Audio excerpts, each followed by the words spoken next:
What's up? What's up? How you guys doing? So we have a Camaro. This is a nice Camaro. An LT1. It sounds mean, but it's super cool. We're going to be doing 20% C2 carbon, all the sides and the rear. And let's get set up here and get going. And I feel like I forgot 100 things. Yeah, let me pull up the thing.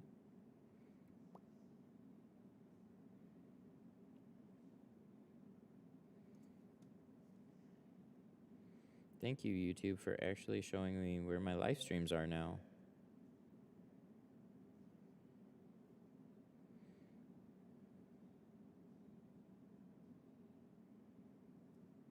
T-Town. What's going on? There we go. I think that's it. I used to not be able to find my live streams. They fixed that somehow.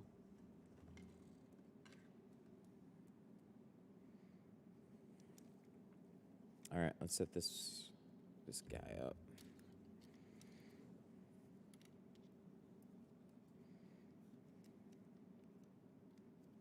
And then we'll get going. You guys staying busy, slow? I've been booking up steady appointments a lot lately. It's good, and it's bad, because then I look at my calendar and I go, I should do that. But honestly, I should also make TikTok videos. So it's a tough choice.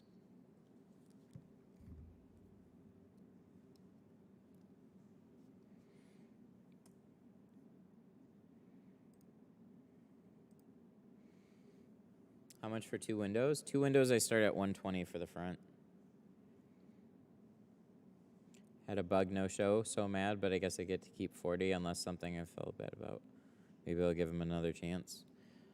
Yeah, that's always a tough one, especially like if they didn't call or show up or anything, like, and you just can't get a hold of them.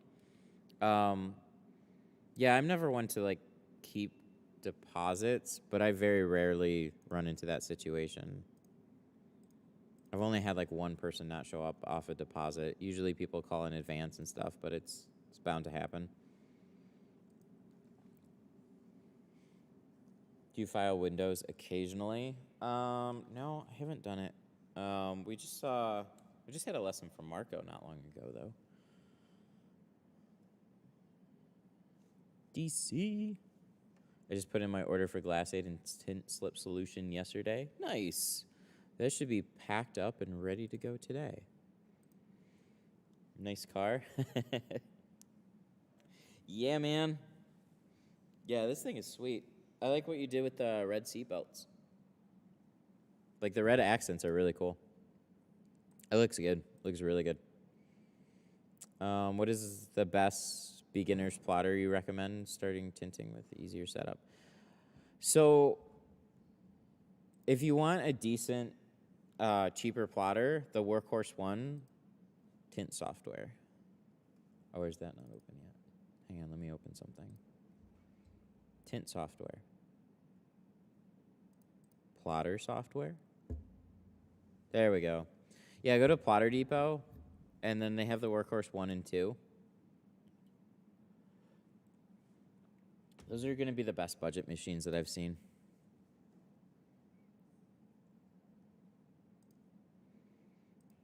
Doing a 96 Mystic Cobra, purple held tint done in strips. Ooh. Ooh. He wants my entry dye tint. Yikes. All right. Let's get going here. Should be all set up. And yeah.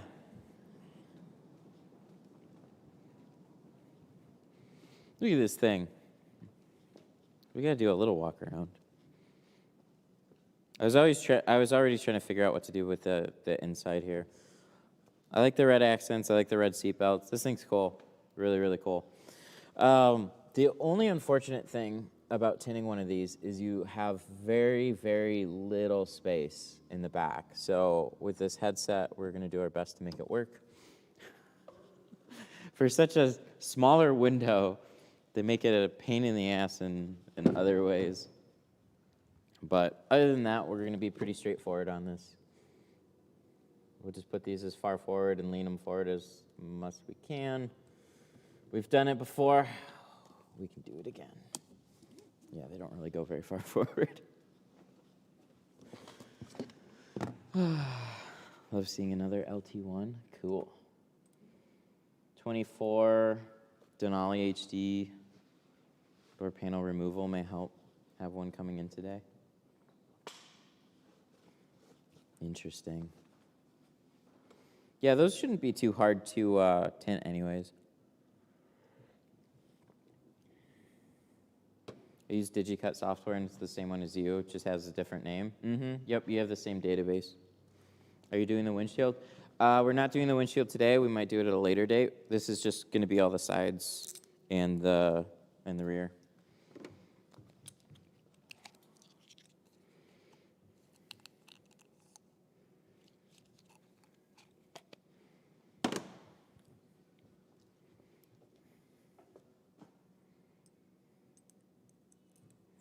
Let's get some blades.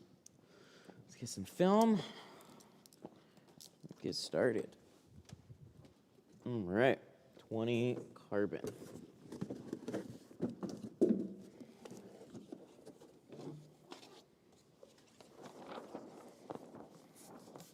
Oh yeah, we gotta latch some stuff too, before I forget. These ones, they always need to be latched. They shift up and down about a ½ inch every time you open and close the doors.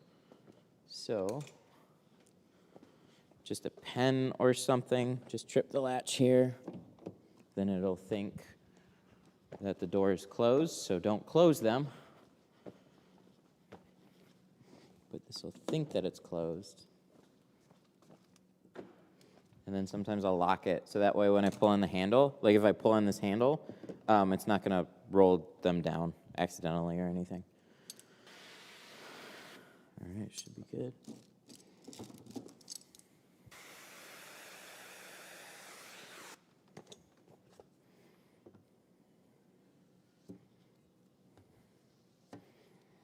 Yeah, short little windows on this one.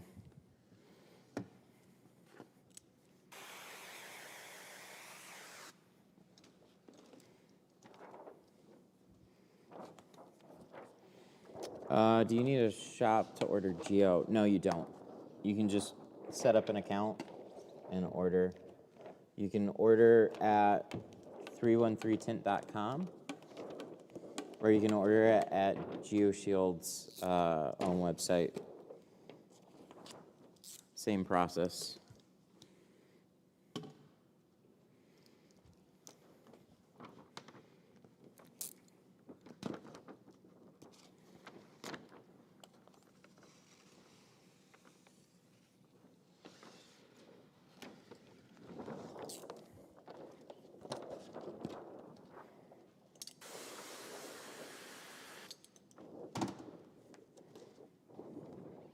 Bring this over here. Ooh. Come here, sprayer. We're stuck.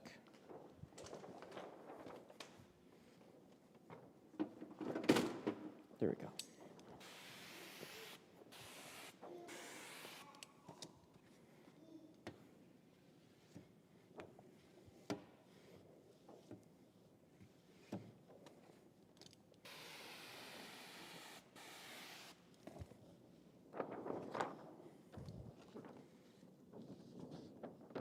Cut this extra off. You basically do the whole side of the car with that stretch of film.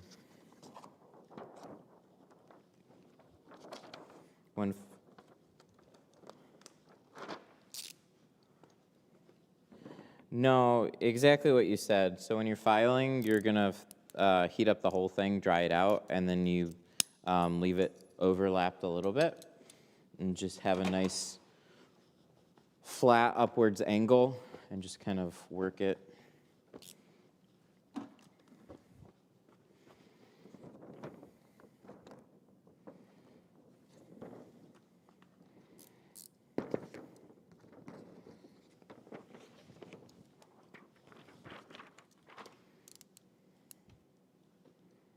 Yeah, that's closed. How hard is it to tint an 05 Golf back windshield? I don't think they're that bad. They definitely throw some people off, though. I don't remember which year was like the harder one. I've just done a lot of Golfs. Leave extra film at the bottom and pull shrink it. So you're just gonna like kind of pull the film flat and just heat a little section at a time as you go.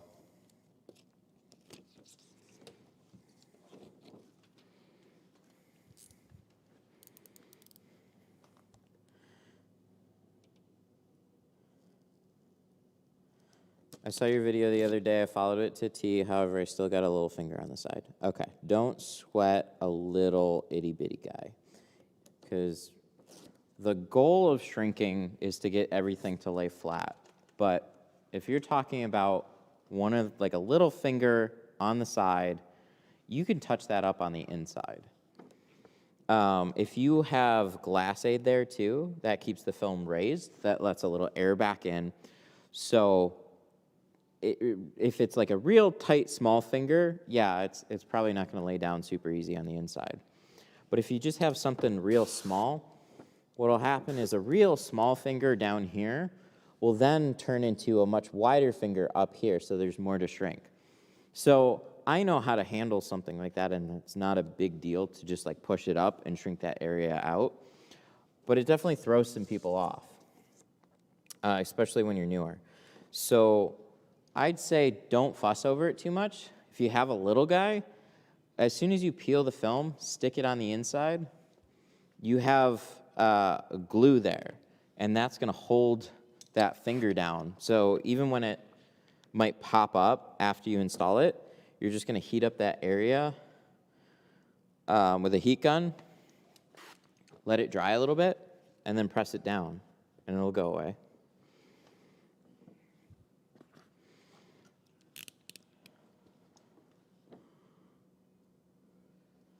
Tried to get rid of it, but it did not go away. On the inside, then it's probably worse than what you're making it sound out to be. Or you're just not using enough heat. Because if you dry it out, it'll stick. It's just learning how to dry it out enough. A lot of people are really shy with the amount of heat that they use. As long as it looks within that realm of, you know, it's just kind of a light finger on the side, yeah, you can get them to lay down, no problem.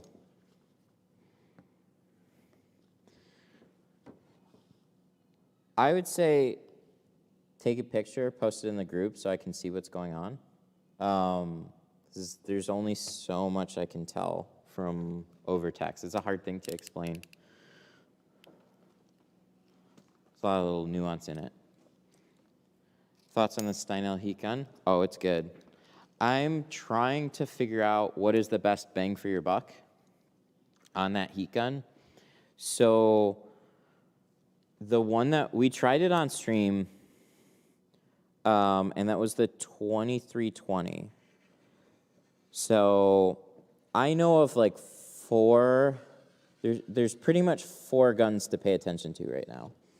You've got the 1920, you have the 2020, and from what it looks like, the 1920 looks basically identical to the 2020. It just has a manual thing where the 2020 has digital gauges.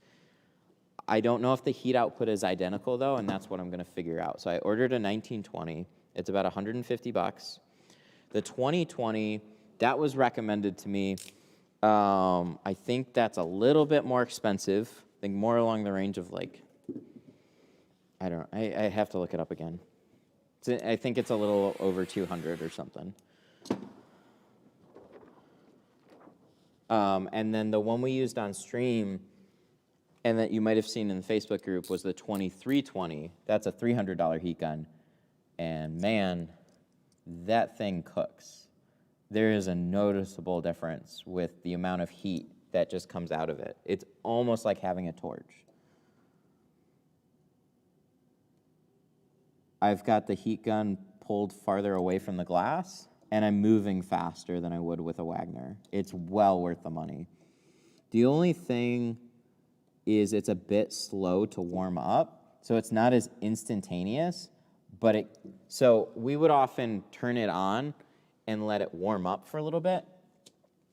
So for those quick little touch-up things, a Wagner, I think it just probably gets a little hotter a little bit quicker. But we were also watching the temperature readout on it. It would take a little bit of time to warm up. It probably does that so it doesn't overheat the coils too quickly or anything. It's a hell of a heat gun. So I'm supposed to get that one today, though, the 1920, and I'll play around with it. We'll see. It's like $160.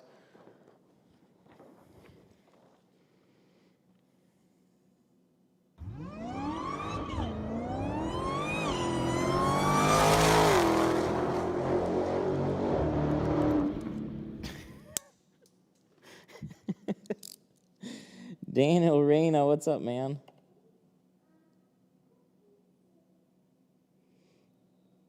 Thank you for the 10. How does it feel being oh, dude, I keep doing what I'm doing.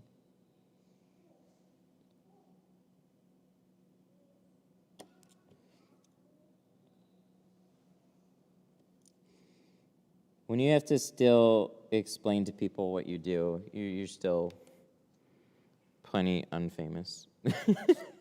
I tint windows on stream.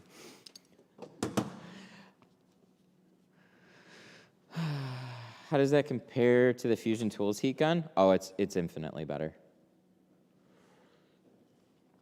The Fusion heat gun, it blows a lot of air. It doesn't get as hot as I'd like. I've just never been a big fan of it. I think, like, some people that really like it, they use it a little bit differently. So it's more about taking advantage of the airflow. I just tend to, I'm more about the heat. So I just like to put the gun closer and just really take advantage of the heat and move it. And with the Wagner, I'm like here with the heat, and it gets stupid hot. With the Steinel, I can probably be about this far away, where you can see I'm holding my hand, and now it's getting toasty. But I would burn my hand from probably this far away. And then so you have a little bit of wider heat that you can manage. Because this is really about a little focused area of heat, and you just keep it moving, and these guns get plenty hot. So Marco had not used a Wagner heat gun before he came here, and so he was trying it with Clearplex, and he was only using those Steinel heat guns, and he's used some other ones, but he's never seen this one in person. And he was like, oh, okay, yeah, that's plenty hot enough. You just don't have as much heat to play around with. So the sweet spot is just, it's not, for me, it's never been about a lot more airflow without a bunch of heat to back it up. Otherwise, you're just blowing warm air everywhere. Is there a reason you don't double cut frameless? I always see you double cut. It's just, usually I just have the front doors to do. I take the time to individually cut them. In the past, I've had Challengers and Camaros not be identical from one side to the other. So I haven't tried it in a while. I just always tended to cut them individually because I've been burned too many times. So on the original Camaros, this would be about, I think, a half-inch longer on the driver's side than the passenger side. So I'd cut them out identical, bring it over to the other side, and my pattern wouldn't line up. It was really annoying. So, and especially with front doors, it's just like cutting out two sets of doors. But yeah, if they match up, it saves time. Have you started offering clear plex to your customers? No, not yet. So with the ceramic one that we have on the Explorer right now, it actually did save us from a rock chip the other day. We have a nasty gouge in the film now. I don't know if so I had a customer ask about it the other day. Yeah, I don't think it's for most of my customers as is right now, but there was a little orange peel in the ceramic one, so I want to try the clear one. I got to check it out a little bit more.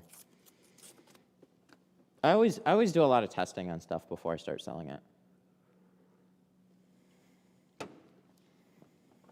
So I didn't know anything about exterior films, well, much at all. I'd never played around with one in person. So I was really interested to get them out here, shoot a cool video, talk about the film more, and just play around with it and everything. It was a lot of fun. I'm glad we were able to do that. I understand Stack stopped making their version due to the distortion. Yeah, I think the whole category is probably early. And it's probably never going to be what people really want, and that would be like a quick, cheap screen protector for your windshield.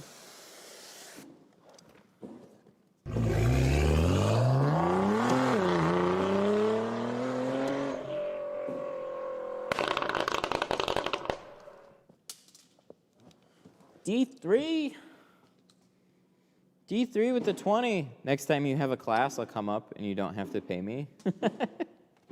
Thanks for the 20, man. I appreciate it.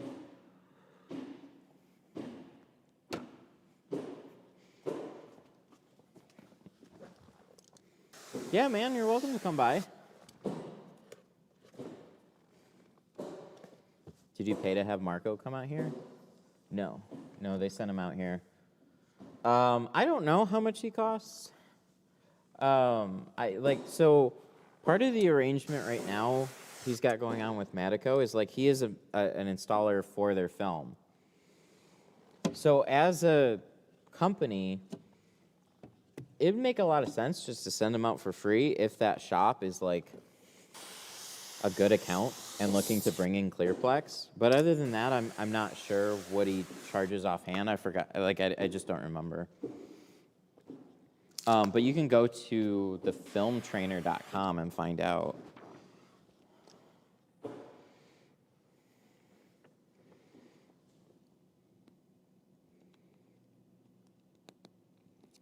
No, that company got their best piece of marketing that they've ever had. No joke. All they had to do was send him out and pay for a couple windshields.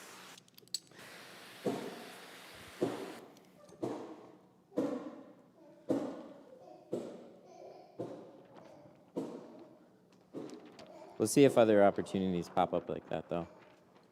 I thought I'd make some good content. I've never met him in person. Obviously, I've seen a lot about him. I just thought it was a really, really cool opportunity. So it was fun to literally set aside, we set aside 3 days to do those videos and stuff. Still editing a YouTube video.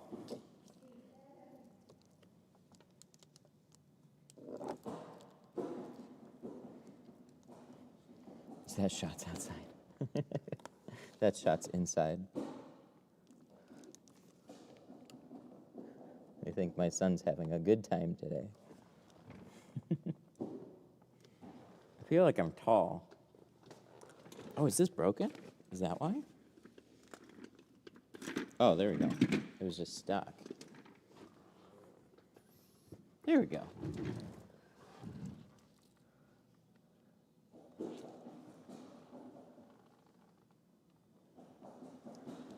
You tried or heard of flex film? Mm-hmm. Yep. Tried it back in the day.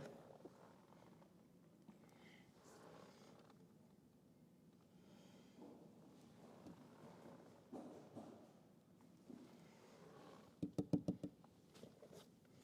there's a, they're like one of 2 companies on my blacklist, though.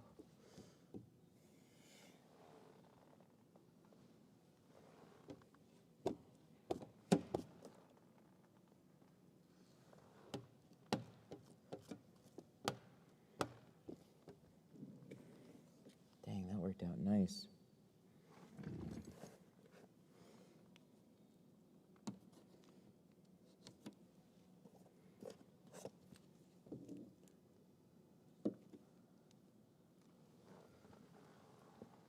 What handle? What squeegee? I heard Dr. Squeegee. What's a Dr. Squeegee?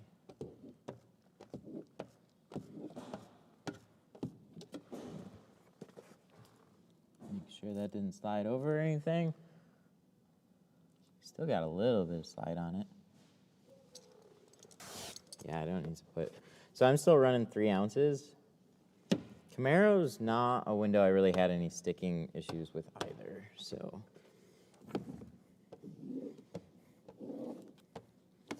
The real test will be on some older vehicles, which I had an older Mountaineer last Saturday that tint slip was good for. Sweet.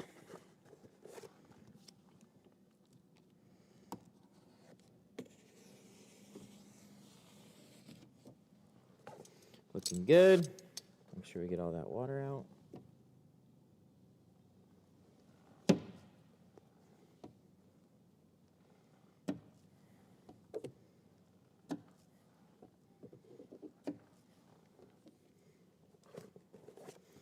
Nice.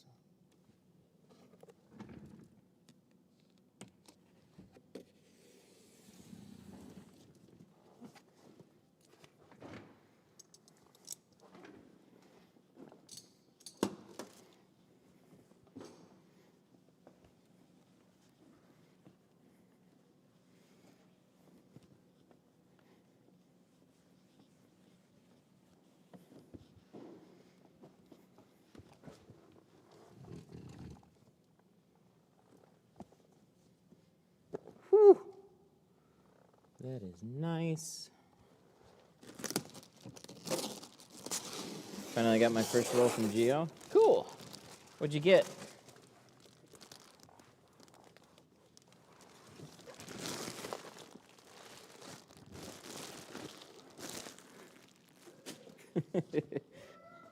You switch the side back from blue to orange. I swapped out. So this is the Fusion 5 handle. I misplaced one of my Squeegees in like a previous live stream, and so what happens is then I grab the next most convenient thing, and so this one was there, set up like this, and so this is now the one that's in my tool belt right now. Do a lot of that stuff without even noticing. When's your next class? 313tint.com.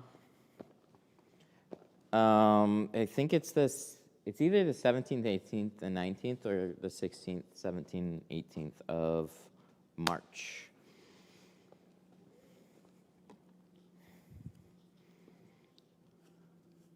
But that's got more info.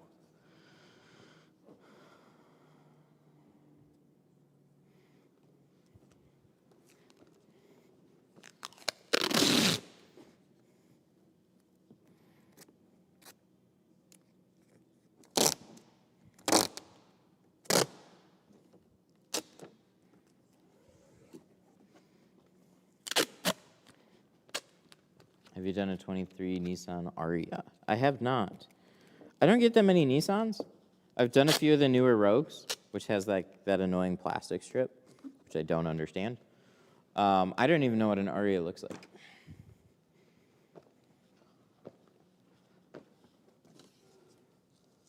Is it a new EV?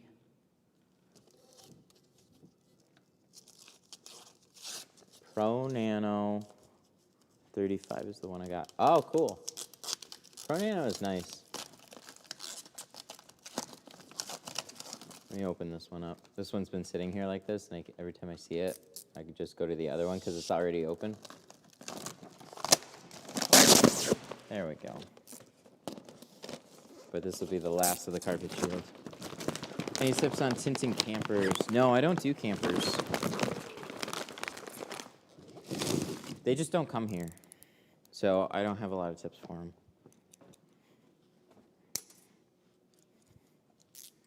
I've done like 1 or 2 RVs. That was a nice day. I used to like tinting cars all day, so it was nice to actually like have all, like literally be out of the inside of a shop and like in an RV. It just left the air conditioning on. It was kind of nice. But I haven't done one in so long, and I wasn't very quick about it, so.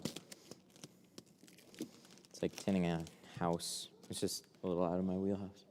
Is it really hard to tint? I don't like it. The learning curve is pretty steep. So when you're doing it for a long time, it makes it look easy, but there's so many little things that you got to pay attention to. But when you get over those learning curves, it's a lot more straightforward, and it's a really good way to make money.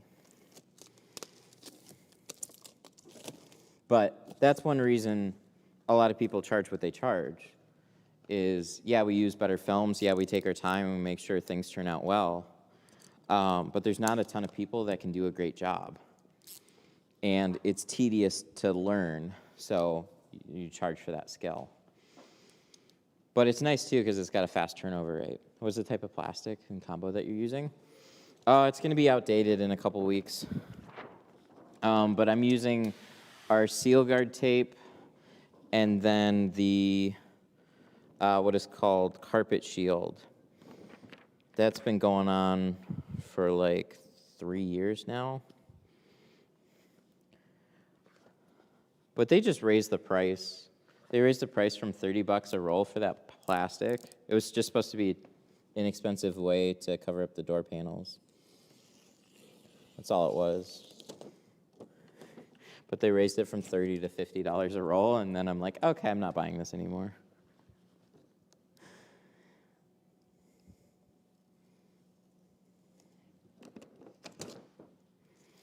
What's the vinyl cutter that you have? So that is called the Workhorse 2.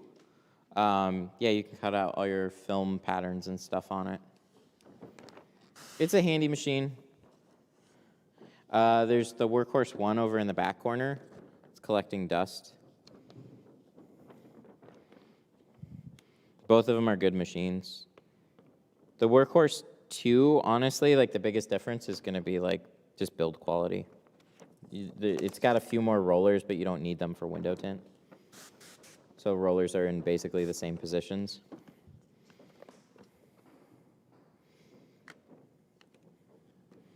It's a good machine. I like them. I've used Graphtex. Graphtex has like a 1-button setup, which is really convenient. But there's a lot of features. Like the things about Graphtex that you're going to use is like the 1 button. So you put in your roll, you press the button, the plier head goes back and forth, checks where the start and end of your film is on the edges, and then it also retracts the film and sets an origin point for you. So that's really handy to have. With these machines, they're vinyl machines that work for window tint, so there's a little bit more of a manual process, but they're also like 1/3 of the price of a Graphtex. Sell me the Workhorse 1? Yeah, if you want to come pick it up. I'm just not shipping it. I'm selling it for $1,000 though. Do people drop off their cars or wait in the lobby? They'll do both. Just depends on if they have a ride or not. I had a Genesis in this morning for front doors. He hung out in the back while we were working on it. He was a nice guy. I was curious about that car.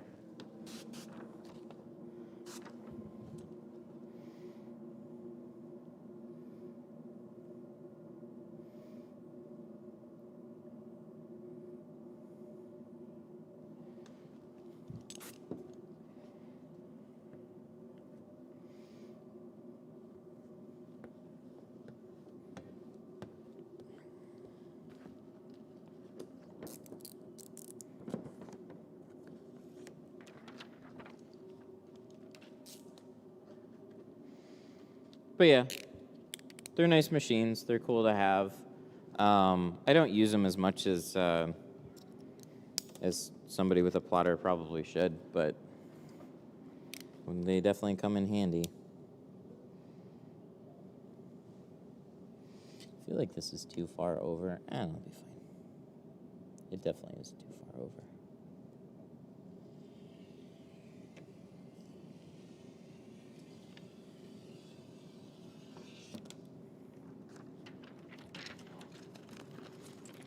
Marco dubbed these the ninja blades. He's funny. He's all about the ninja blades.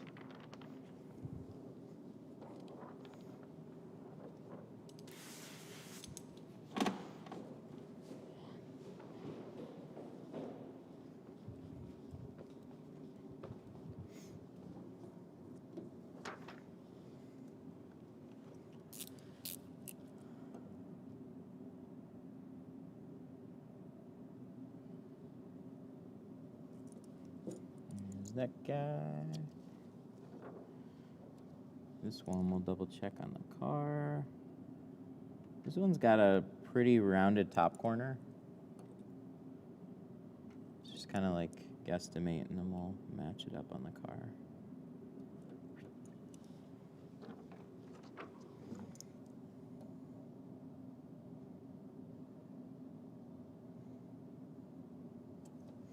I'm gonna shave this off just like a little bit.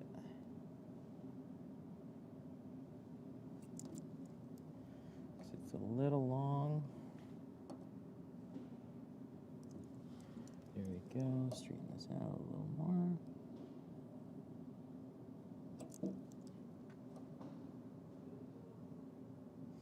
When's the next tint competition? I don't know. I'd imagine the IWFI stuff is probably announced. Maybe they haven't. And then what's confusing is, like, you had a lot of tinter battles. So they did, like, tinter battles 23 at the beginning of the year, and so I'm assuming the next one's not going to be till 2024. So it basically happened first week in January, so now you got, like, a whole, like, either it's going to happen at the very beginning or you're going to have longer than a year before the next one. I was sad we couldn't make it to the other one, though. I like how they set it up, though. Make it an event that is at a place that somebody with a family can just, like, hang out at. That's cool.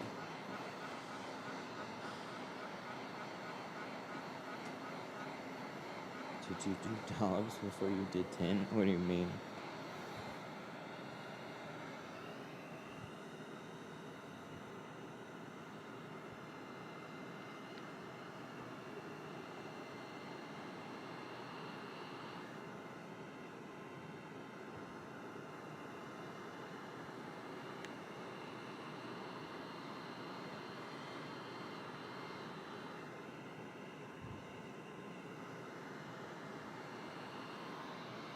Have you tried applying Clearplex at all? Yeah. Not on a customer's car.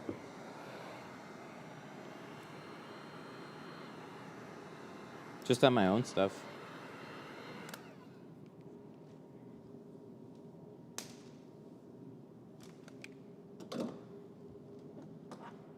Yo. Like as a job before you start doing tin cars. What's...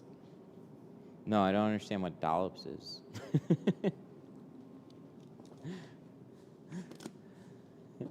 Oh, I hate that. I can see where it's a giant pain. So with window tint, we are only concerned with this bit here, all on the inside of the border. With Clearplex, you got to pay attention to all this. So all of a sudden, wipers are a pain in the butt, and any extra curve up here is a pain in the butt. Yeah, so you got to look at stuff differently, where I had never paid attention to that before. So now all of a sudden, it's like, I should remove the cowls, I should take off the wipers, you should take off some trim pieces on the side. That would give you a good amount of space to work with. And then you still, like... It's not that hard to shrink, But it's a little bit of both. It's making sure that you shrunk enough and that all the edges are clean so they don't suck in any dirt.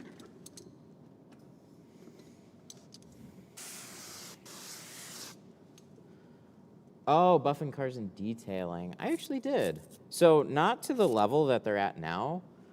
Like ceramic coatings was not a thing when I was detailing cars. And detailing for me was like, okay, you need to wash the outside.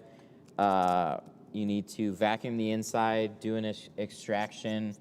I didn't, like, I literally learned from some other people at the shop. It's very basic stuff. Like take brushes, scrub things down, vacuum, extract the floors, and then maybe put like a pink polish wax on the outside. That was it.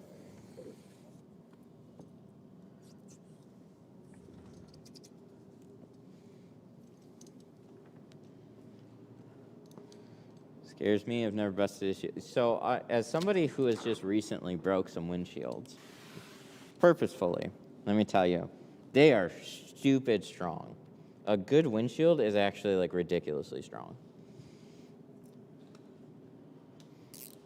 I've never broken a windshield from heat, and I've got some of them pretty hot. So you have to really, in my opinion, you really have to be doing something stupid, like shooting them with a BB gun, to hurt them, or just put an excessive amount of heat.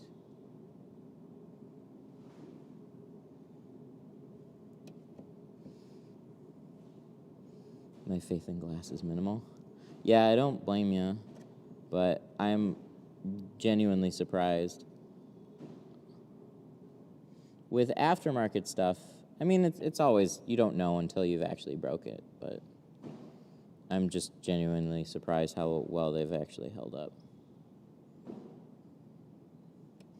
God, I keep cutting just a little, not enough.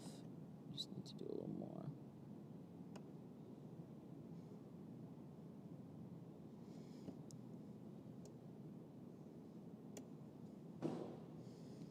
Nice. And this bevel is different from the outside to the inside, too. I think it's a little more rounded on the inside, honestly. Yeah, that's a hell of a curve on the inside. All right, we'll go a little farther.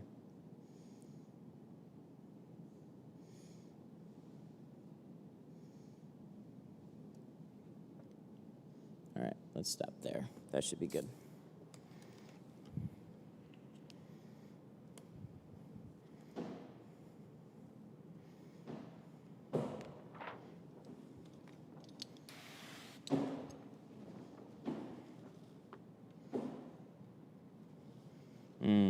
I heated a 2020 Accord windshield from the outside to lay down a finger on the inside, and it created a weird perfect circle on the windshield, but it wasn't cracked. What you did was you blistered the laminate. You got that spot way too hot. It might have not seemed like it, but you definitely heated it up way too much. You can get a windshield pretty hot, but yeah, you can do a couple things. You can basically cause the slip solution to boil. That'll like turn into gas, and then you'll have air pockets. And then the other thing is just if you really cook a spot on a windshield, you'll blister the laminate.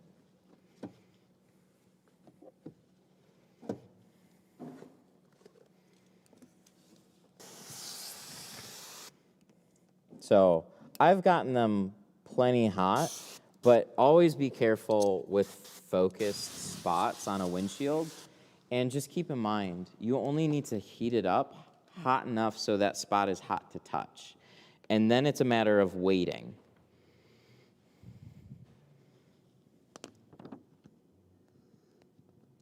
If you overheat it, it'll boil. Eventually, it'll evaporate, so that heat in between there, it'll get it hot, and it won't all necessarily just go ahead and lay right down. It needs some drying time. And especially like on a lower area, you're causing everything to evaporate, and it creates a little of, humidity in the air. So sometimes it takes even longer. Best is to, like, if you heat it up, let it dry out, walk away from it for a while, and then come back and then try and press that spot out with a little more heat. Like literally let it dry and then let all that moisture go away.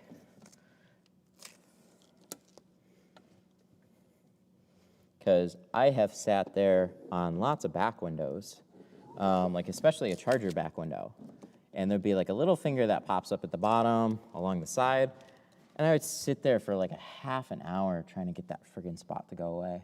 And if I just like walked away from it, it would have been fine. But instead I kept heating it, I kept heating it, I kept heating it, and I kept trying to press it down. It was driving me nuts. Just leave it, go do something else for a little while. Yeah, this bevel, this comes in pretty far.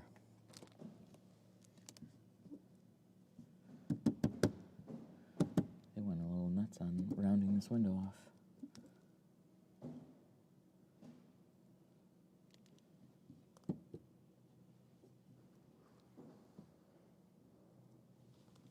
Am I as low?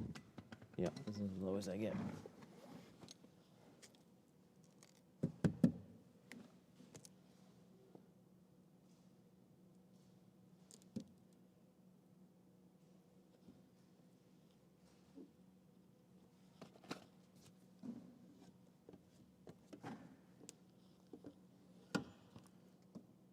Push it back.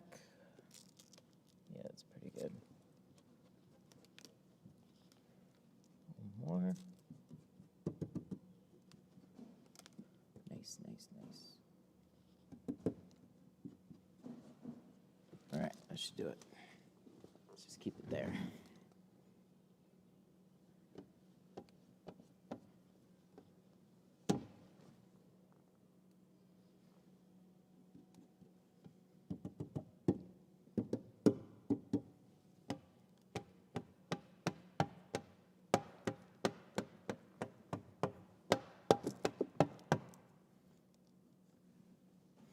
Dang. Tint slip. Sliding. Heck yeah.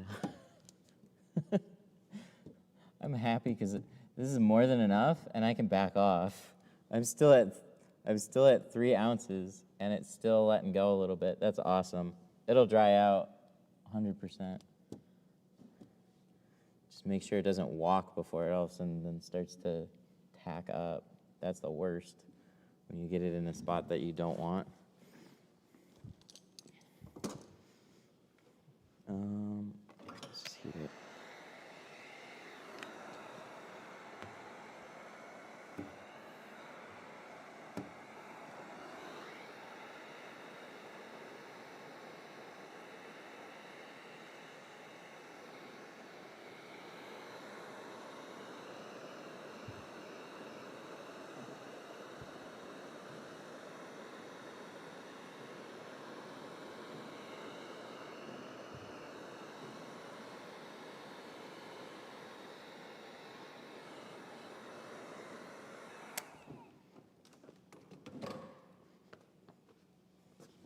You like that heat gun? Yeah, of course. Dude, I've been using them forever. I ordered one of the Steinels. It'll be here today. And I'm probably just going to trade off between the two.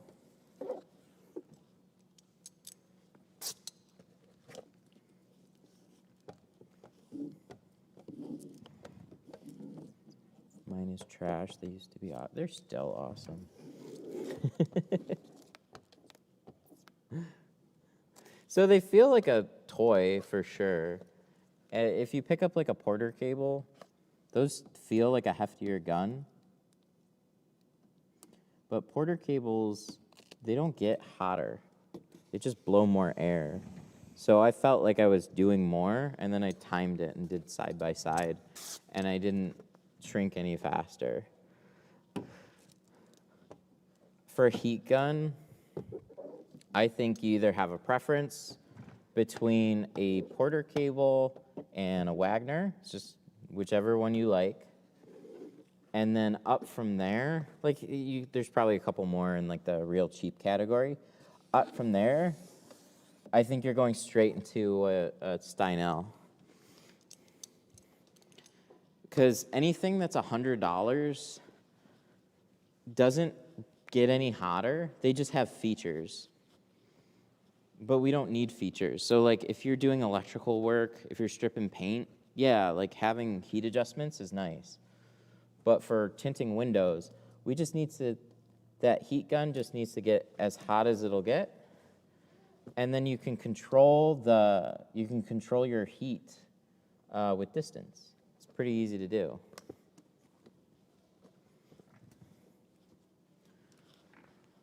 So, nice. All right, let's set up this back window. So I bought the Milwaukees, which are not near as good as the old versions. So they're just not very good. And then anything like in between, it hasn't lasted any longer. It hasn't blown out any more heat. So then I went back to a Wagner, and I'm like, oh, this is actually a pretty good gun. But I just kind of looked at it like, it's a cheap gun. It's not that great because it's cheap. No, it's actually a really good gun. Even at $30. Damn inflation. They used to be like $20. That's the part that hurts the most, I think. You used to be able to just recommend it like, hey, if you don't have a hairdryer, go get a Wagner heat gun. They're not expensive. Even at 30, they're not expensive for using them all the time, but somebody told me the other day that the person that won the heat shrinking competition just used a Wagner heat gun. I think it's just people clown on them a little bit, but they're good guns. So with a more expensive like Steinel gun, you're able to move faster. That's all. Same thing with the torch. You have more heat, you can move faster. But that also means that you're going to mess things up quicker. He took second. Damn, that's impressive. Especially because you had people with what, torches? Here comes a little dinky Wagner.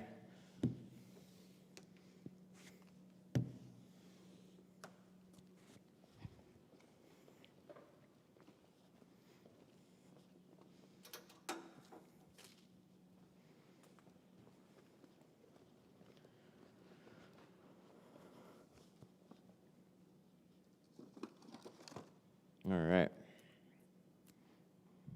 I have like a bunch of almost used rolls. Let's see if we can make it around the whole thing.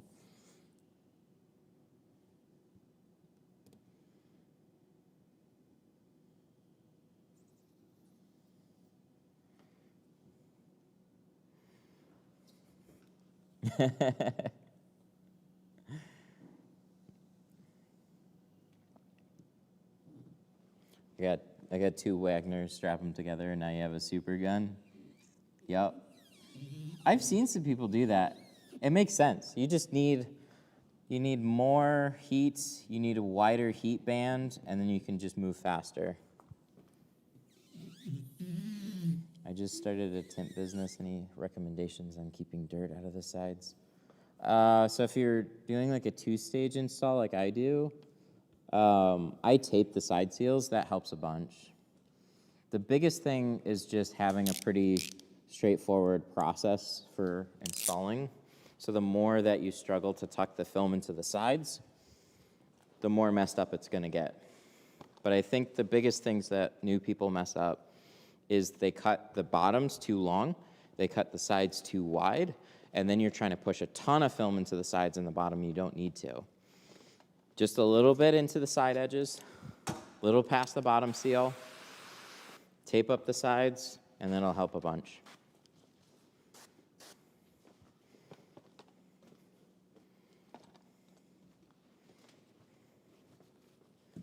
So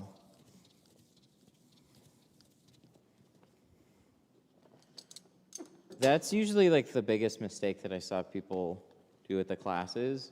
Even after I showed them, like, you don't have to cut it very long. Next thing you know, I'd come back over and they'd have the sides pulled over like a ½ inch. And then wonder why it was hard to tuck the film into the side.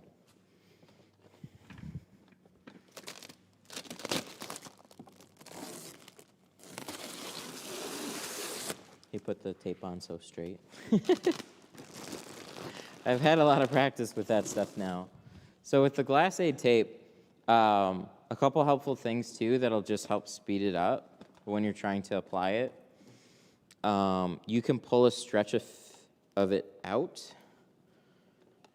So what you do is you'll just do this. You'll pull a stretch of it out, and then you put it on the glass, and then you can keep the roll flipped sideways, and then you can do a real long stretch really easily.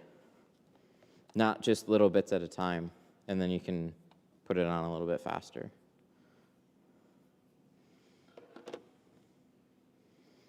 But yeah, this tape, let me see if I got a new roll of it. Yeah, this tape right here, 313tint.com. It's a good tape. Painter's tape doesn't stay for very long before it starts getting wet. It soaks in the water and then it falls off and gets in your way. Something else that you can get at a hardware store is house wrap tape. It's got a really strong, aggressive adhesive. It's good at just keeping dirt out of the sides. It's just more expensive now. All right, back window. This has to dry for a sec. What are we gonna do about these quarter windows too? I guess I'll dry them off. Because I could plotter cut them.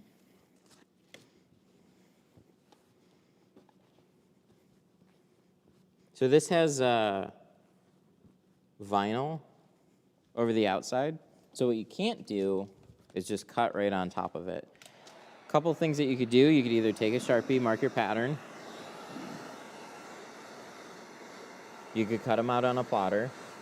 Or you could Glass Aid the outside and just cut softly.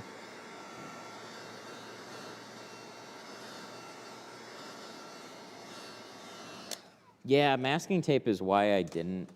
Masking tape and painter's tape is what really threw me off taping side seals. I just didn't think there was a good tape out there. And then we were using house wrap tapes for a long time. For the past couple of years, they were really, really nice. And then I was using Lowe's because it was like $10 a roll. And I was like, that's cool. And then Lowe's went up to $15, and I was like, screw you, Lowe's. I'm so mad about that.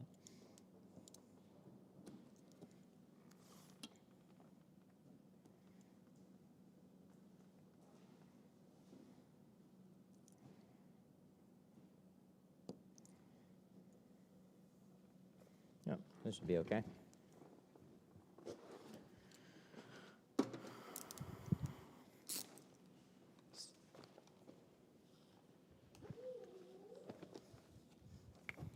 I mean, I had people talk about Lowe's so much.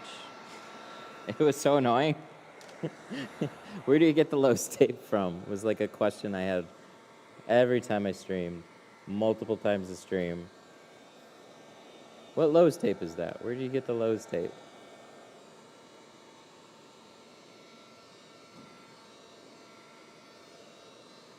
And then they jack up the price.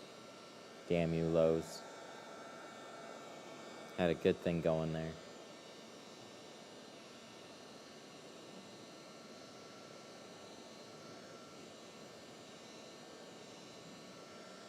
I wasn't even, like, it was so funny that Lowe's has been brought up so many times. I was always, like, I hadn't been inside of a Lowe's until I moved out to this area. And there was one that was, like, pretty close to the house that I was living at the time. So it was, like, right down the road. I'm like, okay, I guess I'll go to Lowe's now. Other than that, it's like it wasn't even in my mind. It was always Home Depot. I didn't even know what the inside looked like.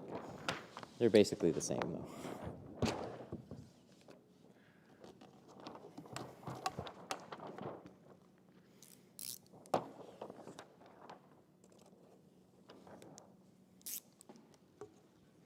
Da, da, da, da.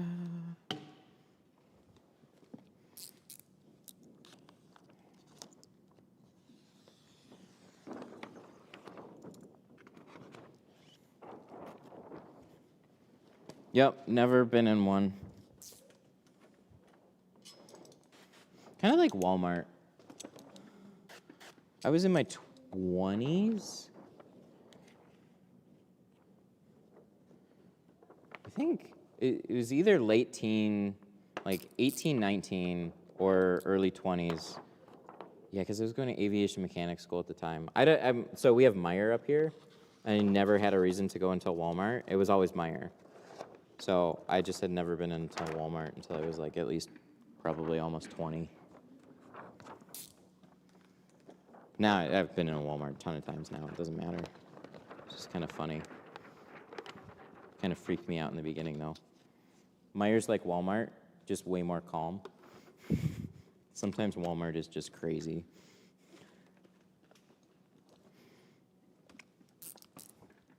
I'm gonna get another blade here.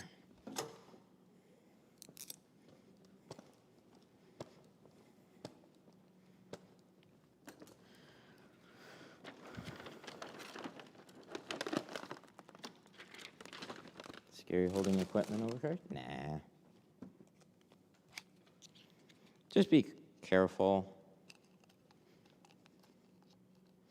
Like, all the cords get tossed over your shoulder. Everything else is, like, always around and to the sides. There's very little that you actually have to put over the car other than, like, a squeegee with, like, a plastic handle or something.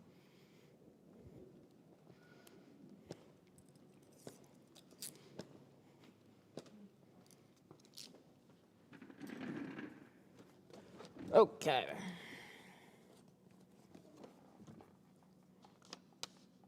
Look at that. Shaved myself a cut right there. So just be real light.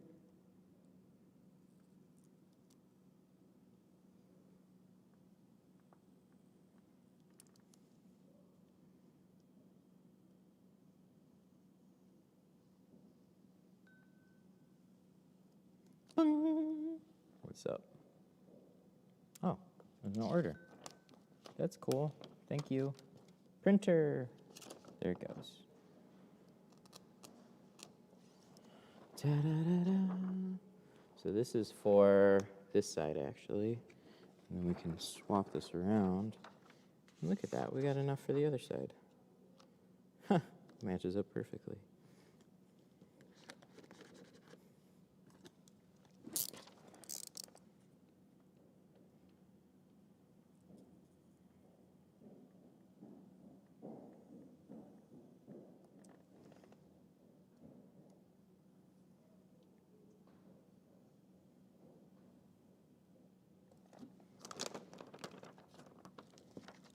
Well, I scored it.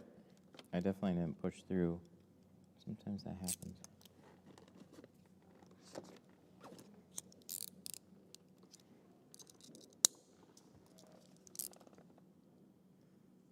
Sounds like they're having fun. So what's nice about having the waiting area too is my son somewhere to run around. He can run around here too, but then he starts getting into things that he probably shouldn't be getting into. Early on, he fell into a bucket. That was kind of funny. There's like water in the bottom of a bucket, and then he like leaned in to touch it, and he just fell into the bucket. It was like, oh no. That's kind of scary.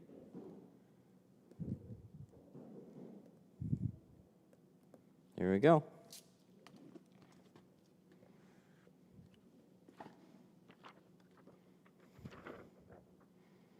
Blades are something that you order. Oh, yeah. You go through a lot of blades. So it's $20 for a 50-pack of blades. Basically, plan on using at least a blade per car. So a pack of blades goes a long ways, but yeah, that's one of the more like costly expenses, really. And you always want to do high-quality stainless steel if you're cutting directly on the glass. There's lots of cheaper, sharp blade options out there. Those are all going to be carbon steel. Carbon steel is harder and will cut through into the glass. So that's why I like, that's why everybody uses stainless. Stainless is a softer steel, but it's really, really sharp too.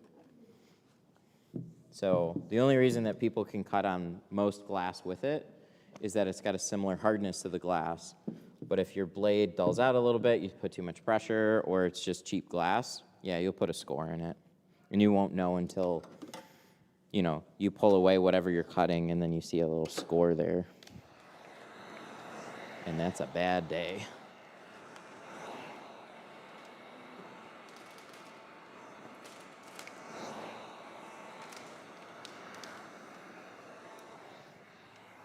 See, cord over the shoulder is right here. Just keep that and just like put your tool belt to the side and everything. And just don't just like lean up with a belt, like a metal buckle, and grind up against the car as you're trying to tint it. And you also got to be conscious that like there's likely some dirt build up on the car too. So just don't try and clean all that off with your pants, because you'll be like digging that into the paint and everything. Just stay back.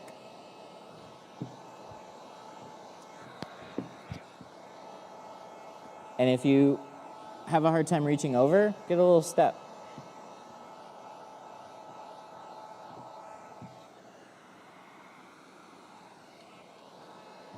Yep. So even if you don't want to use the glass aid, put something underneath the film, mark it, and cut it on a board. Like, there's a lot of options out there.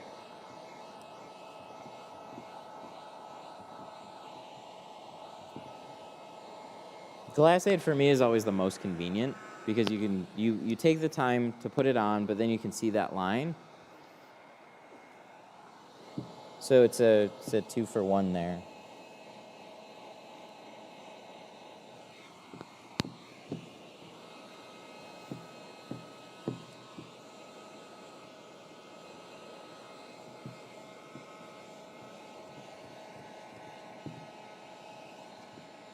Because I hated the application time. I can't tell you how, when I was trying to figure out a safer way, so I was mobile, no glass boards.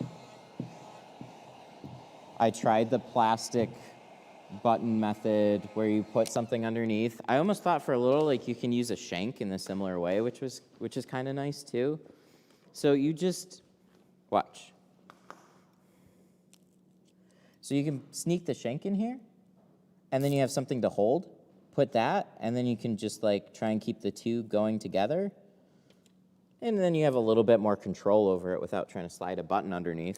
I always thought that was pretty cool.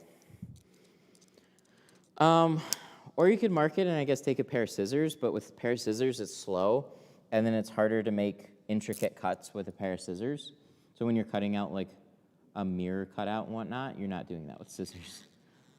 So everybody always goes back to a knife. So when I was mobile, I was trying to find something that I could just throw in my tool belt or in my toolbox and just bring with me.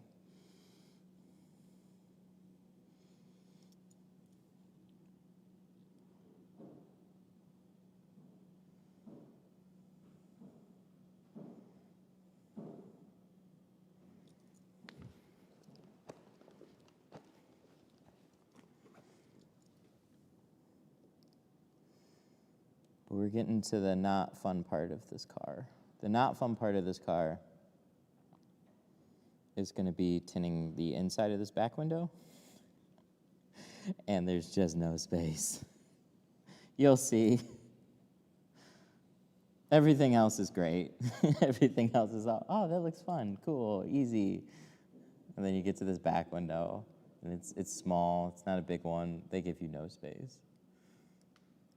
I have to jump in and out of this car like 50 times with this headset on. Let's go. We'll need the bulldozer for sure. And we should be able to do pretty much all of it with a bulldozer and a handled squeegee.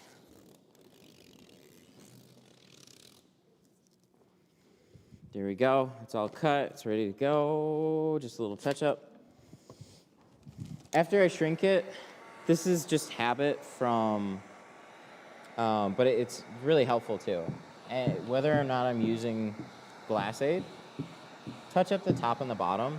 So when you shrink and then you cut your film, sometimes those shrink spots are literally like right on the edge. So you can see how this is a little raised here. So heat it up and just get it to flatten out. You'll kick up some little fingers sometimes, little small ones. You're just tightening up that bottom edge. And if you do that, you're very unlikely to have any fingers popping up at the top or bottom. I think some people probably call it like you post-heated or something. I don't know.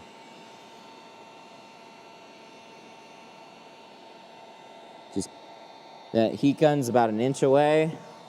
As long as it's flat against the glass, you're not going to burn it. And then just wait for little areas to pop up, knock them flat, and then you're good.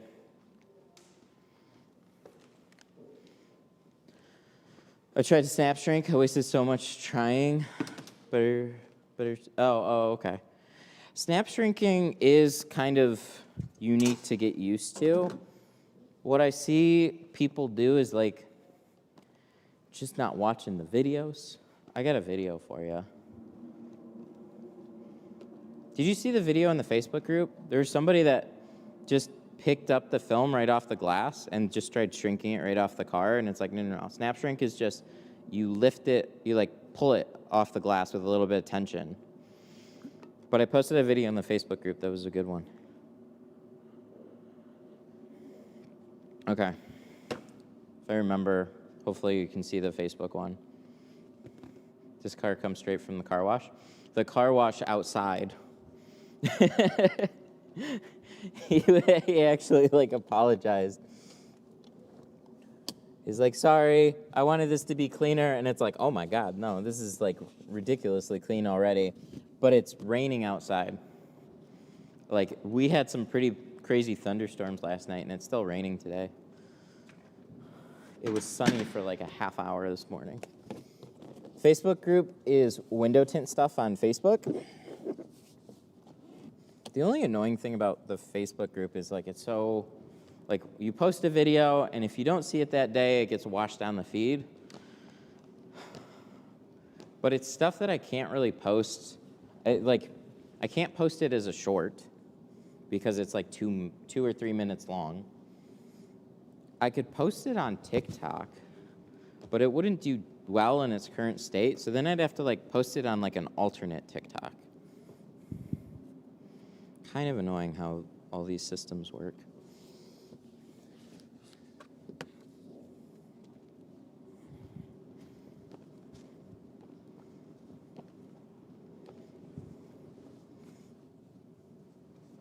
But yeah, you could search my name in the Facebook group. And you should be able to find it that way too. Window tint stuff.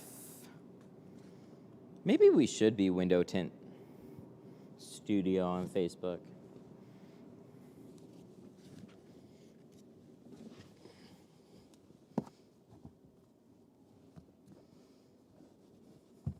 Look at these red seat belts. I like it. I flipped the mats over. That's a nifty little trick. If you don't want to get a bunch of wet footprints on somebody's carpet, just flip them over.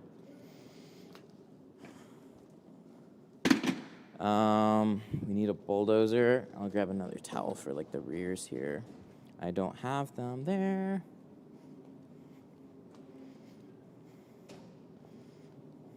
I have it here.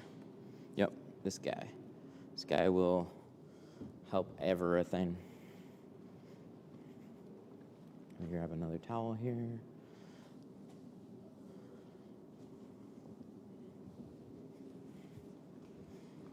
And then don't forget the sprayer.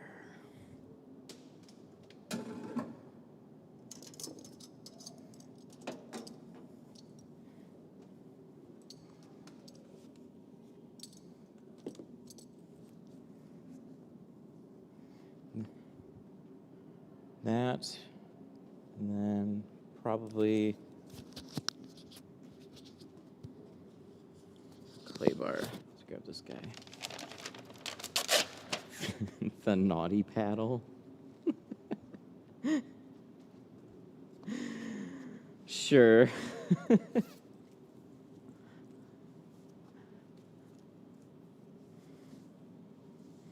I'm tinting first gen Cummins old school square body pickup today, and holy smokes, them seal are the worst conditions I ever seen.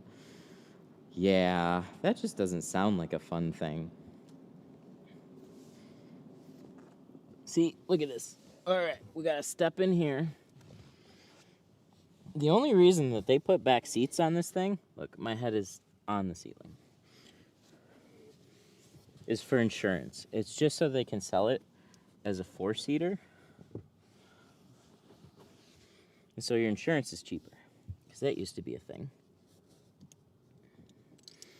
Holy shit, they give no space.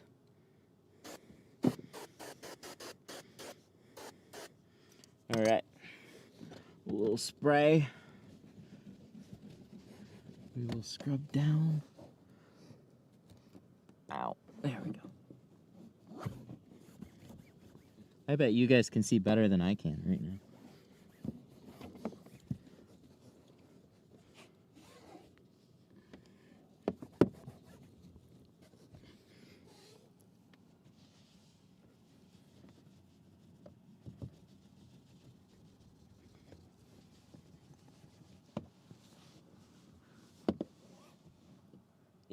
It's pretty freaking clean anyways.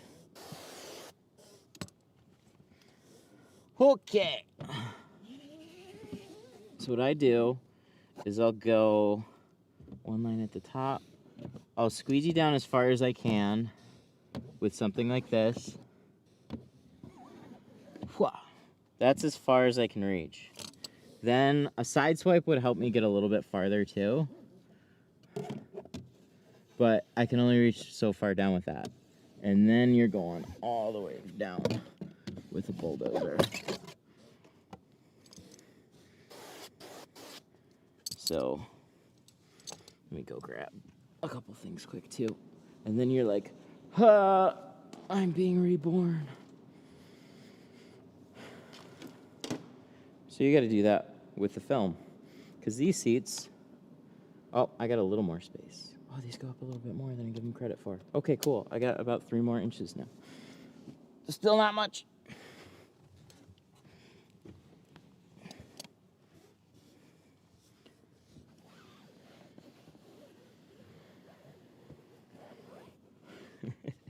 It's not a fun back.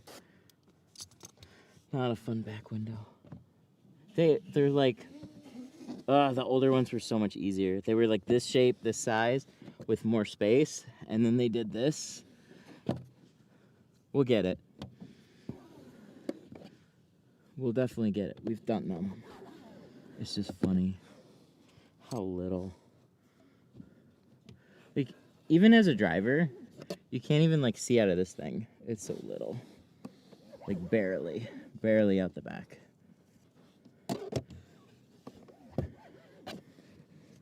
Then also, if you're hot sunny day, this is drying out faster, so you gotta move quick.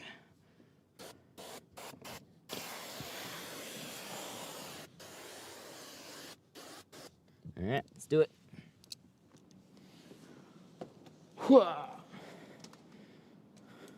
Yeah, I would have been done by now with the older one.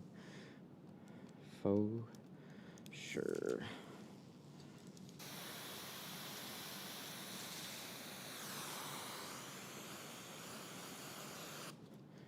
Toss that in there.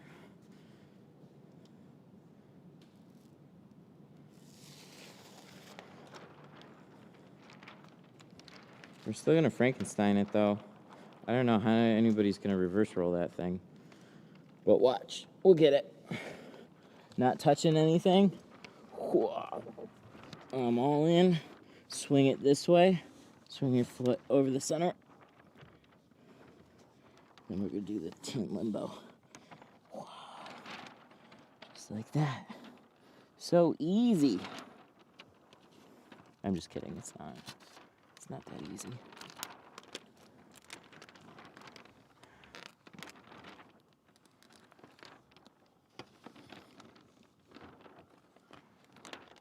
Sneak that down a little bit at a time.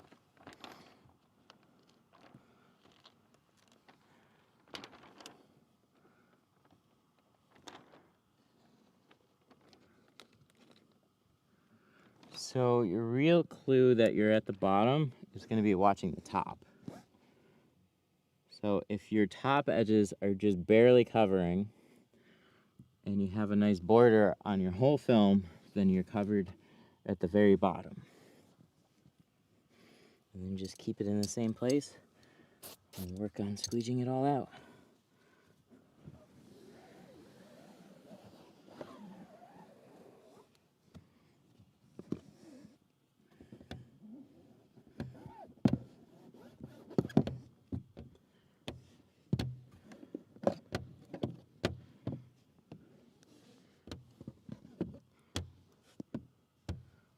Easy going up the top.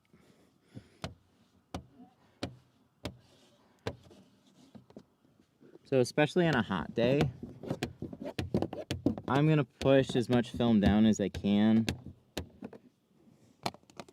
And then I'm just going to try and stay as consistent as I can. You don't want to get too ahead of yourself with, like, you know, squeegeeing some area down below it, and then you're dragging air in across where you already squeegee down. So just start up in the utmost top that you can. Squeegee across. And then get that paddle going along underneath. Back the other way.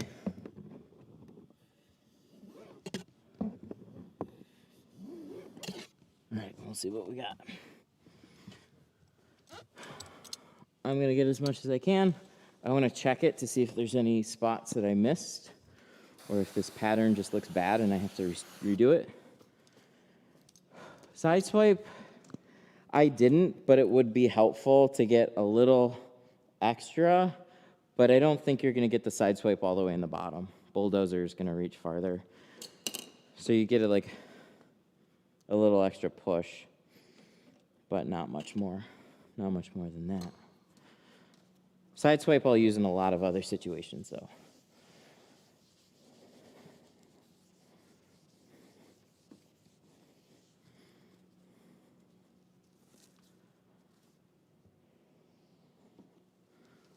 Wow. I just completely missed the top. I got a bunch of water right there I got to press out. That's an easy spot to hit, though. Go figure. Looking good. Do you have a ratio soap to water for slip solution? I do now. 1 ounce per gallon is where you want to shoot for. And if you try that and your water, your film just doesn't slide, add more soap. But that's a good benchmark. So with tint slip, I'm using 1 ounce per gallon in a 3-gallon keg, so there's probably a little under 3 gallons worth of water in there. And it's working awesome. With C2, if anything, it's a little extra slippy, so I could back off.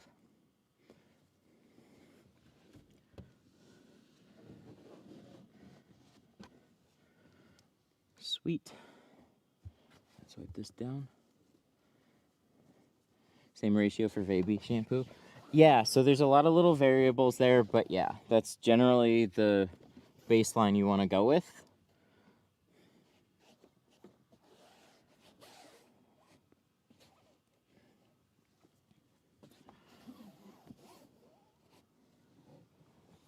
I'm gonna get a better towel too.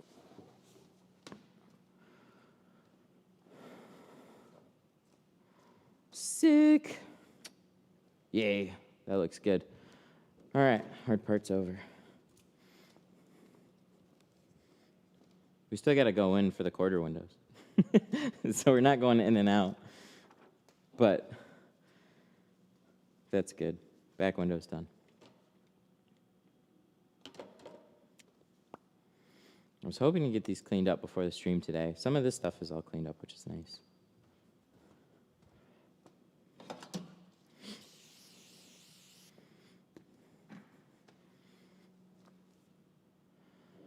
Okay, let me grab a sprayer. Ooh. I don't need this one. I like this one a lot. This is the quarter window squeegee. So I did a Genesis earlier today. It had small little quarter windows on it. I had a, the newer Civic hatch that had little baby quarters on it that were really helpful to get to with that.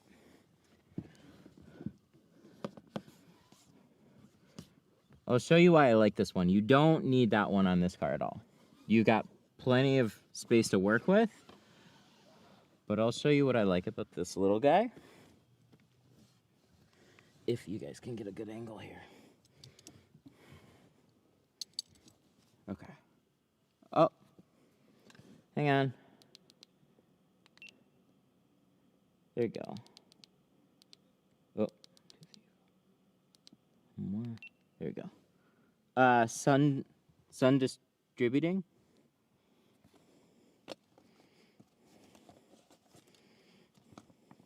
Okay, so these are both. I like the yellow ones, the green ones, the black ones. All the Fusion turbos are pretty good. Just I don't go like into the super hard ones.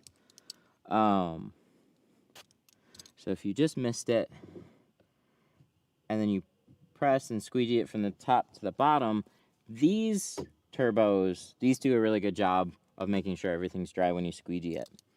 What I really like about this guy is it's got such a flexible blade. So it really bends a lot. And you can get it into much tighter spots from really far away. So it's got a really nice flex.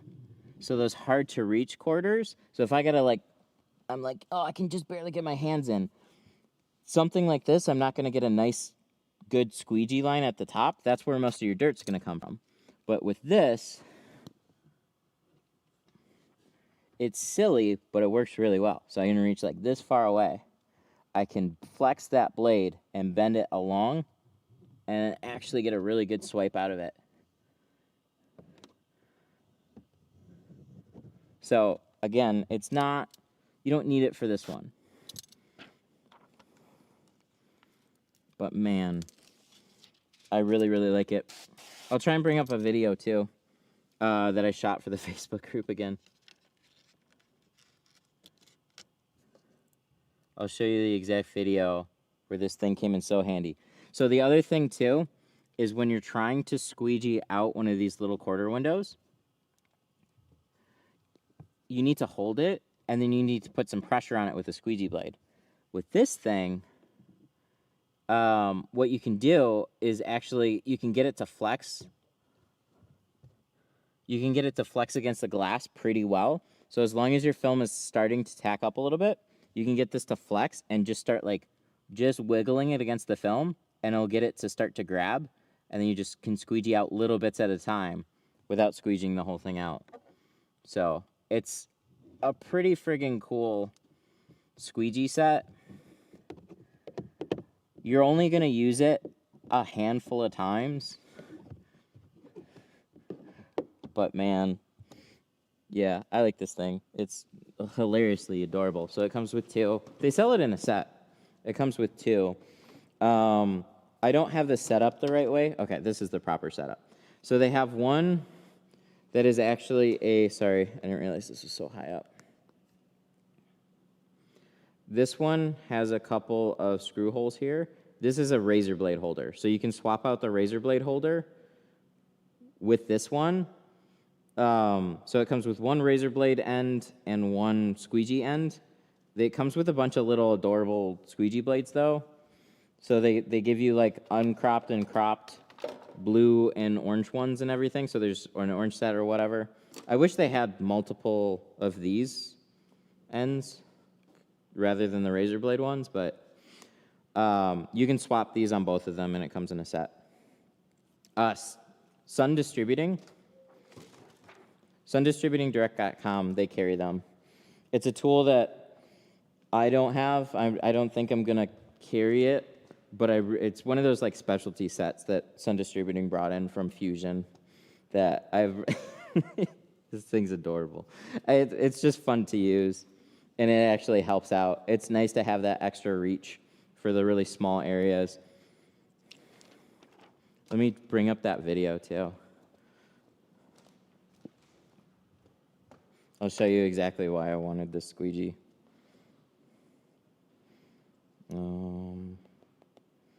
Let's see. This one. Okay. Look at this silly little quarter. The squeegee's about as tall as the window. This is the civic hatch. So much glass. Look at how little that window is. Little window. So I love little specialty tools when they actually work really well. You're probably only going to use this on a handful of windows. But just the way that it squeegees out that whole... So you can get it in there. You can squeegee out those top edges. Drawing that top part is the hardest part for me. And then you can just like rinse it off, right? I'm going to put some film in. And then trying to hold it in place while you're tacking it down. That's the next So I had my phone with one hand. And then watch. Just getting it tacked down in place. And then... You don't have to fuss with it. You just get it all out. It's nice. It's so they're really nice. If you put tint in an existing tint, does it make it darker? Yes, yes. If you put a layer of tint over tint, it'll definitely make it darker. So if you have factory glass, you can tint it darker. You can't go lighter, but you can always go darker.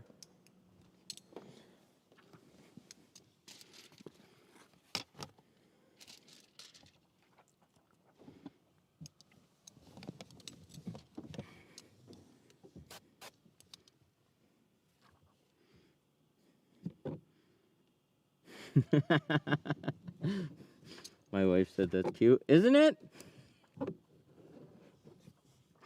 It's an adorable little squeegee blade. I thought it was a joke when they released it. And then like weeks later, I'm like, oh, that's like a serious product. Oh my God, and it's April Fool's Day today. No, it's like legitimately an actual squeegee blade set.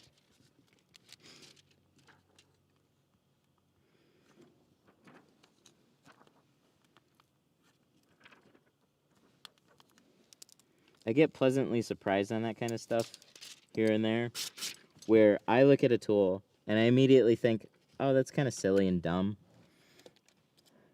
And then I ran into this, so I ran into a set of Golf GTI front quarters, and I was kicking myself that I had not bought it yet. So then I bought it.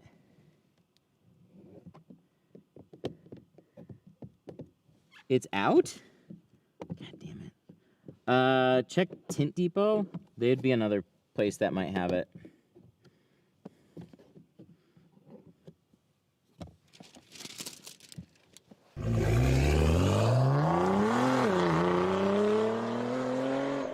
But yeah, it was out of stock. Or sorry, it was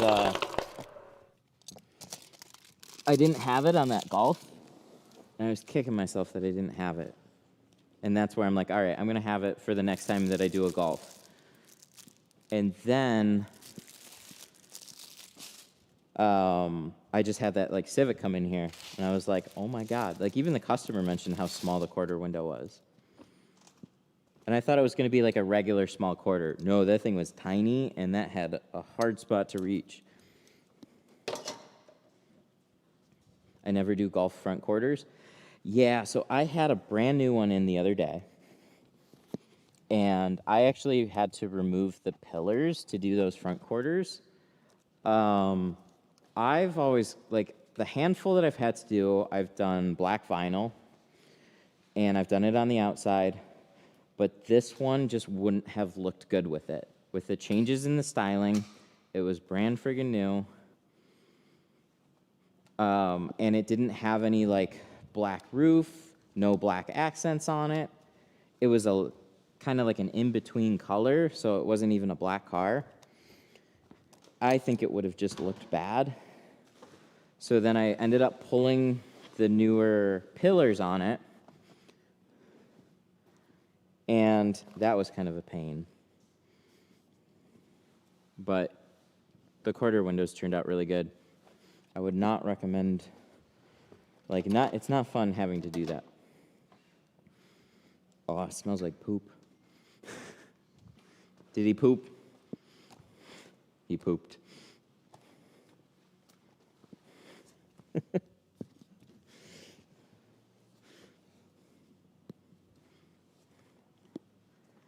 They don't have it, but 44 Tools does? All right. Go get them. They're not ready.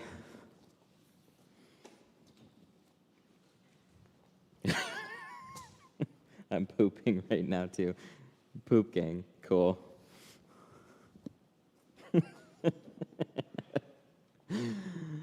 You guys make me laugh.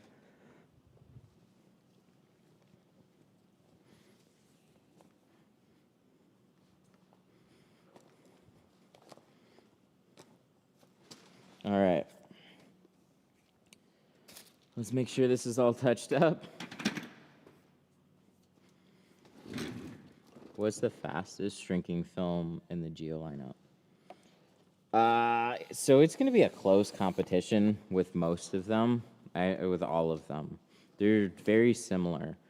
Pro Classic or Pro Nano are probably going to be the fastest, and then the carbon, anything with a carbon in it, is still going to be very consistent, very quick, but maybe not quite as fast. But we're not talking about like minutes of difference. We're talking about maybe like on an entire back window, like a 30 seconds worth of difference at like the most there. But if you're just not familiar with shrinking, like it's still like you can mess the film up really fast. It's not going to make it it's not going to be the easiest. I shouldn't say that. It's going to be like the easiest chance that you have in shrinking. But like shrinking is just, it's tough. Like at the classes, we have plenty of people that screw up pattern after pattern after pattern until it starts to click. So it's like there's always, no matter how good your film is and how fast it'll shrink, unless you know what you're doing, you're always going to have a problem with shrinking. But out of the lineup, they're all good. I would look to find which film saves me the most amount of money, so that would be Pro Classic. I didn't even recommend practicing with Pro Classic. Can you do the windshield now? We're actually not. Oh, you're the customer. You want to do it in carbon? It'll be $200 extra to do the windshield. I could get it done now.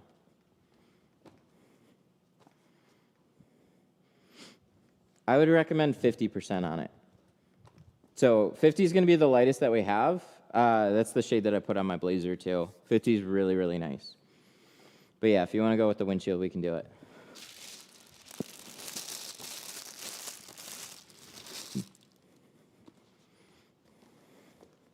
Do it in ceramic. You're not the customer. Hang on. Here, I'm going to adjust my headset, and I'll give you a call really quick.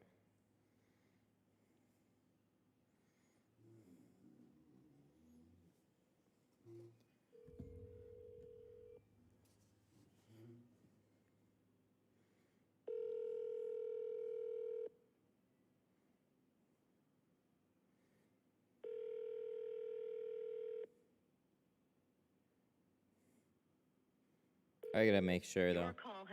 Oh, come on.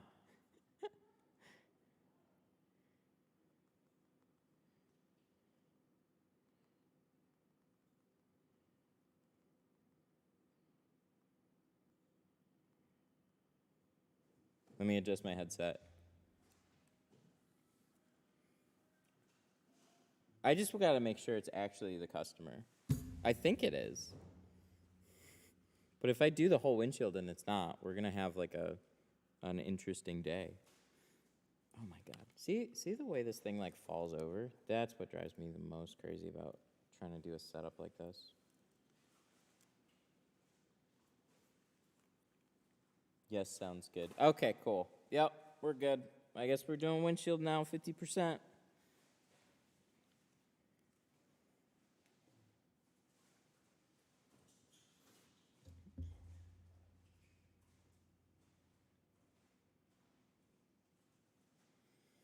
All right, let's go.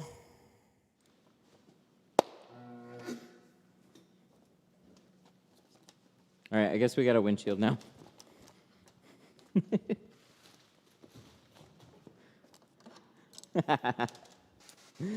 Just wanted the stream to go longer. That's possible.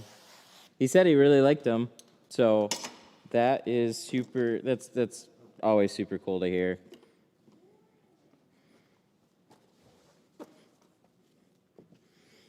All right, so we're gonna do mostly the same process on the windshield. We're just gonna do a little bit more for cover up, and then we're gonna do the reverse roll rather than just carrying it in. So you notice this is a lot wider, honestly, than it is tall, but it's a lot easier to handle.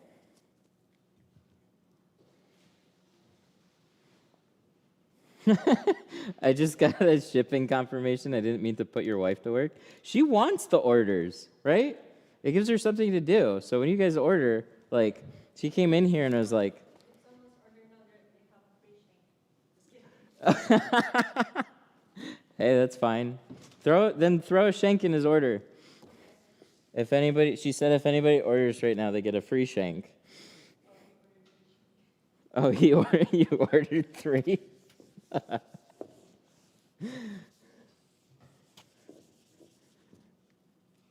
Hey, I just like making them fun.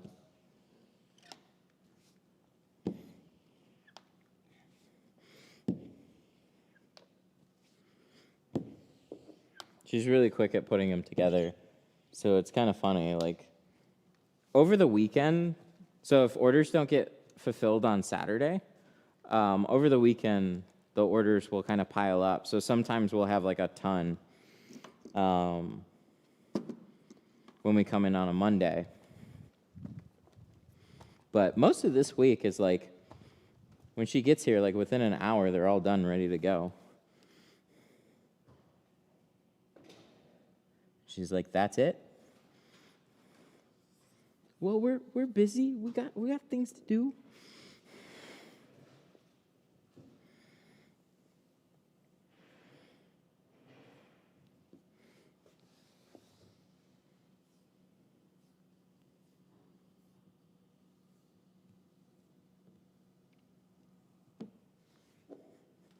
What about the speed loader? That looks like a handy setup. I like what he did with that.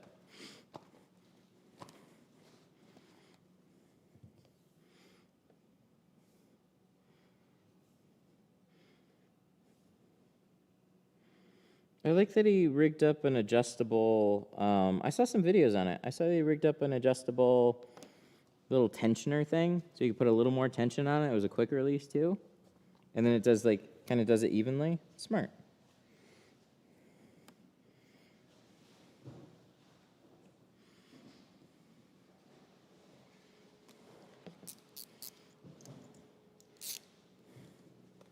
Oh, you got another one. Hi, buddy. You having fun? He's like, what the heck is on your head? There was one time, like, last year when he came in here, he ran in, and then he ran up to me, and then he looked at what was on my head and then ran away. He's like, oh, no. Speed loader? Mm-hmm. Yeah, Gasket Pro. Rodney, he's got those.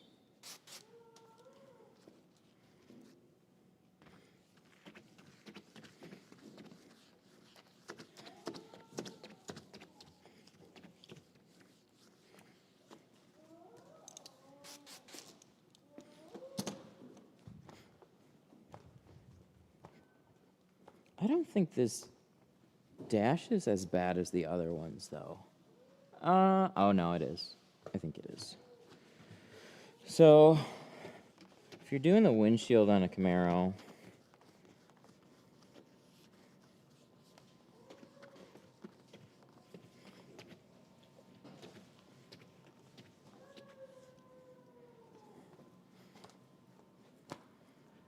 the gauge cluster there, it definitely gets a little closer to the windshield. So kind of like the same way that this deck gets in the way.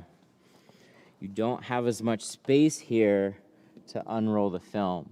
You don't have to tuck down far, and you got plenty of space after it. But the way that they do the mirror, and the way that this gauge cluster kind of gets in the way, it gets a little bit weird. That's a wide aluminum shank. Yeah, pretty much. Let me pick this up. Did that guy call you yesterday?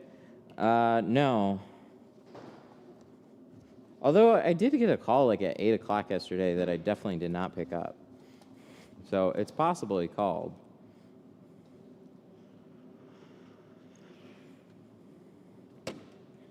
Let's let that dry. And then in the meantime, I guess we'll track down some film, right? Let's put this away. I just came in this morning and I was trying to straighten up. I had rolls everywhere. That happened. So if I don't stay on top of like putting stuff away, it just turns into a mess. And then I lose things. 50 top shelf.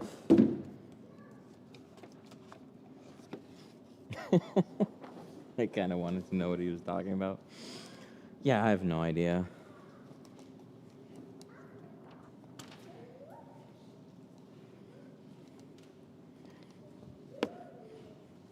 I had a lot of stuff afterwards yesterday.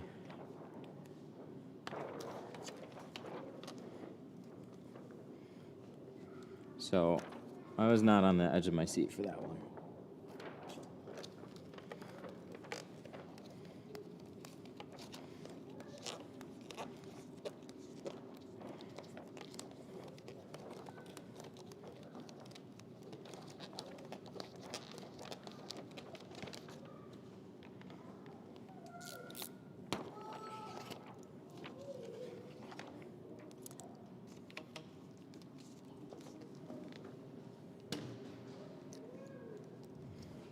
What? Free shank? Nice.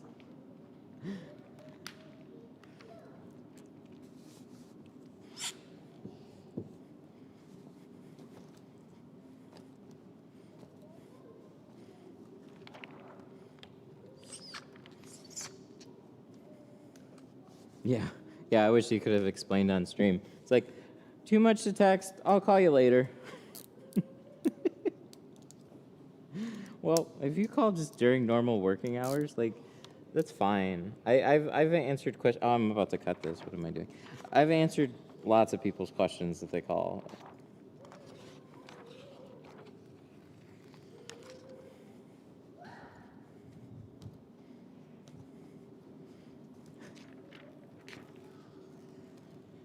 You're going to have people... Oh, yeah, people wondering why they got an extra shank. Yeah. Yeah, probably.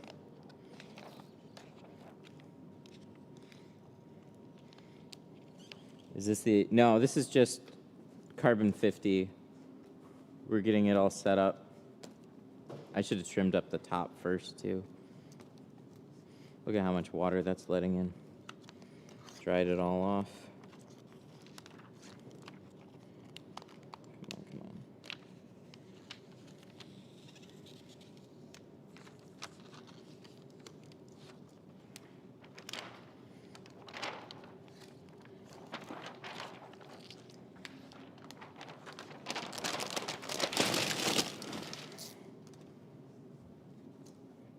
This side's good. Whenever you have rainwater on a car, it likes to funnel down on the tint. Oh my god, this has gone all the way through now. That's fine, there's not much to shrink. So we're gonna do a little bit of like almost wet shrinking on this side.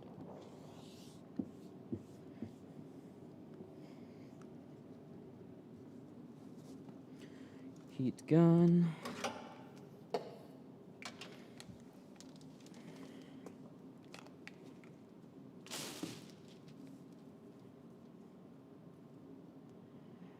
Oh yeah, but as far as buying rolls, no. So at the time, Geo didn't have 36-inch rolls for carbon. So they pretty much had 40s and 20s. So that's what I got used to ordering, was just the 40-inch rolls. And carbon wasn't super popular at the time. So it was really like, I did a lot of Pro Classic. And then I did, honestly, more ceramic along with Pro Classic. And I did some carbon here and there. So whenever I had to do a carbon job, like 40-inch roll wasn't a big deal. But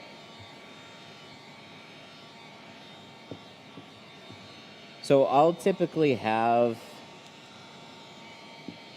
36 and 24s in the Pro Nano and the Pro Classic, and then I still have like just the long rolls in carbon. But I probably should get some 24s in carbon, some 24s and 36s instead.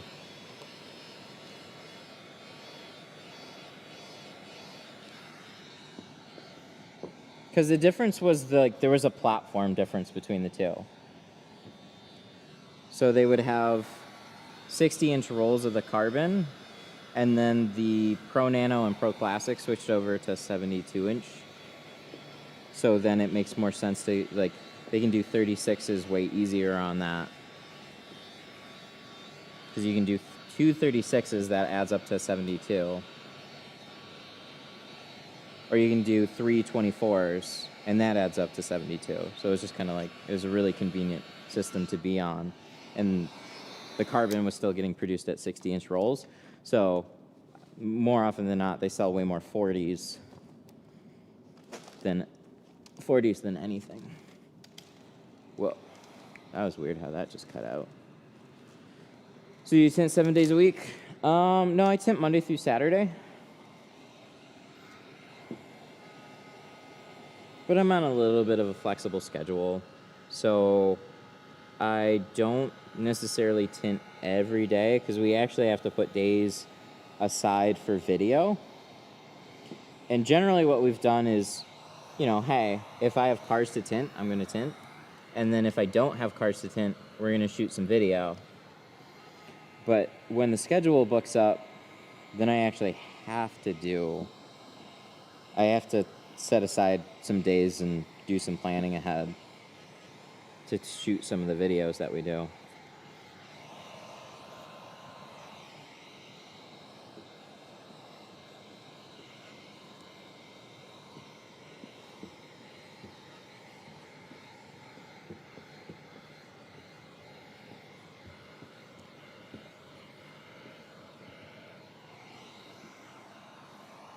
How many cars do you do in a day? Because of the videos, I'll typically do 2 at most right now in a day. That's a stark contrast from what I used to do. I used to just go into a shop, and then I would do whatever they had for me for the day. So sometimes that would be like 2 or 3 cars. Sometimes that would be 5 or 6 cars. That's usually not with a full windshield, though. That's like sides and rear, and then you have a mix of like, quite a few front doors, a couple of windshields maybe. So it just kind of depends on the day. But I was doing nothing else. No videos. I wasn't taking people's phone calls. I was just focusing on the work. They would check in customers. They would give me the keys. They would tell me what's going on in the car. And then we'd focus on hammering a car out, or I'd focus on hammering a car out inside of an hour and a half. And then if it had a windshield, probably plan on another half hour, 45 minutes for the whole thing.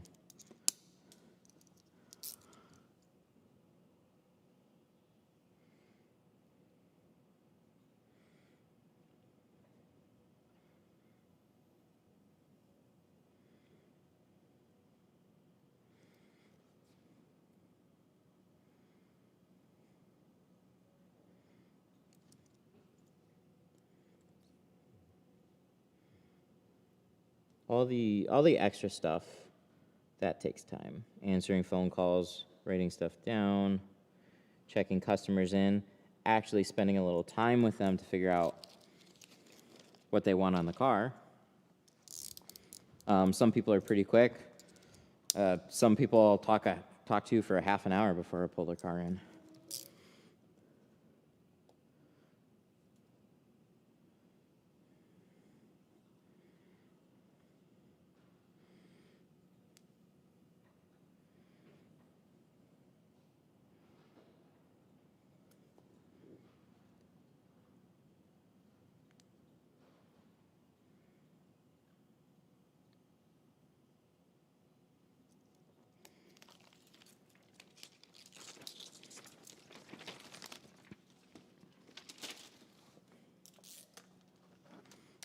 That windshield film, you can find it from Matico.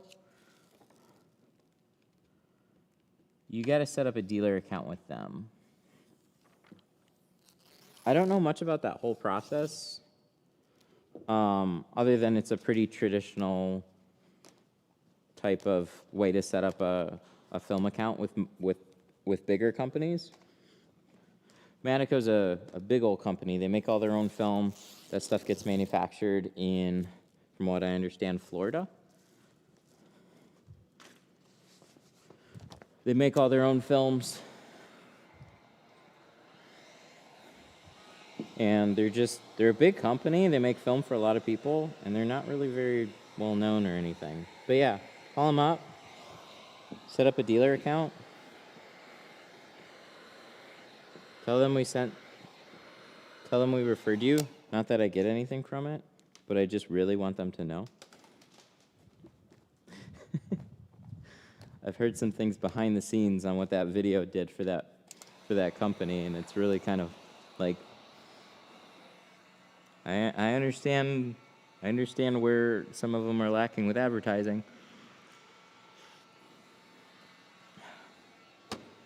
If I were one of those companies, I would have somebody shooting windshields every day. I just can't believe what a company like that is not doing. So a regular person without a business can't buy it? No, you'd have to be a dealer account.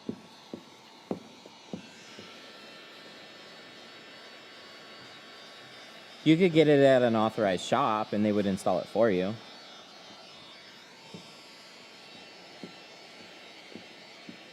It is expensive stuff, too.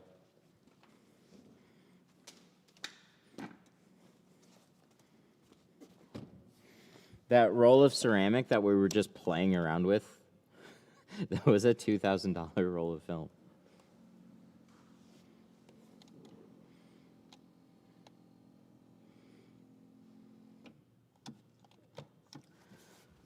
All right. Let's take Mr. Little Tree off of here. Put you right there. We'll get a dash towel. Man, like, I love what they did with the mirror. This is super cool. But I wish I could remove it. I'm not even going to fuss with it. It doesn't get that much in the way. It's just definitely there. Let me grab some seat covers, too.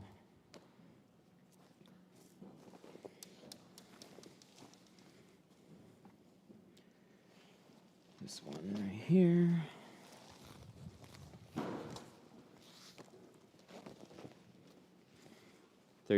%, over 50%.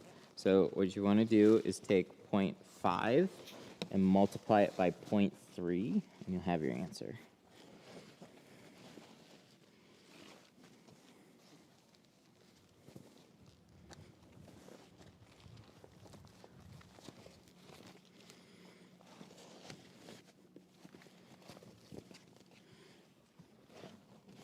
Tint math. Multiply percentages. So you convert, I don't know much about math, but I know this one. So you convert a percentage into a decimal, you divide it by 100, you multiply those things together, and then to get it back into a percentage, you then multiply it by 100. Genius.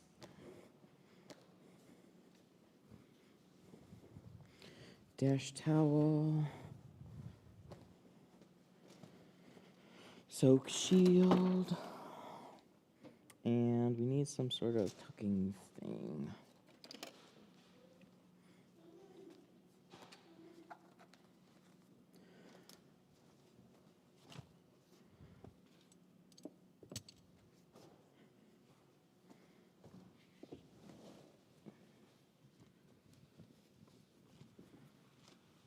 Let's make sure we get this there.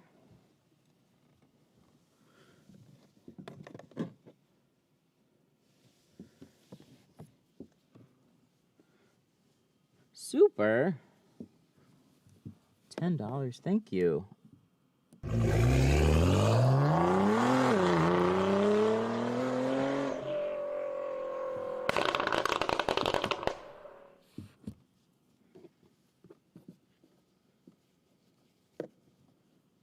Let me tuck this in here first.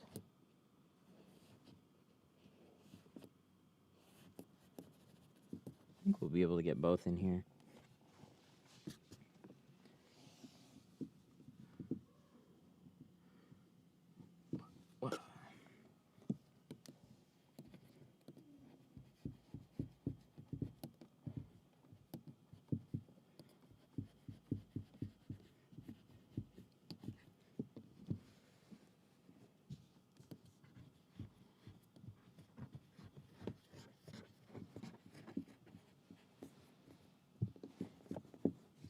Nice. That's pretty helpful, except for that corner. Now we gotta do the whole thing behind the gauge cluster. Laid up customs with a 10. Thank you. I appreciate that.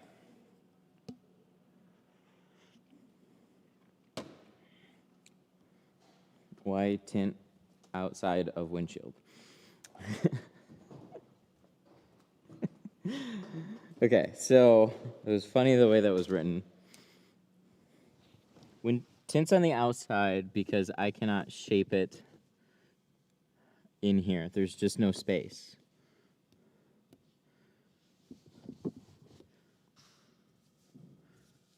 So it gets shaped and cut to size, and then that goes on the inside. Oh my God, there might not even be enough room for this. Maybe we'll just do the soak shield and just wipe it down. Oh my God. Whenever things become too much of an obstacle, like if you're trying to just keep things covered, and then it's just an obstacle, that's not good. So let's see how much room we got. If I can get this tucked down flat, we'll be okay. I don't think I'm going to try and tuck the soak shield all the way in there. Yeah, we should do okay. I think we're going to leave the rest of that back here, and then we'll just leave it there, do what we can.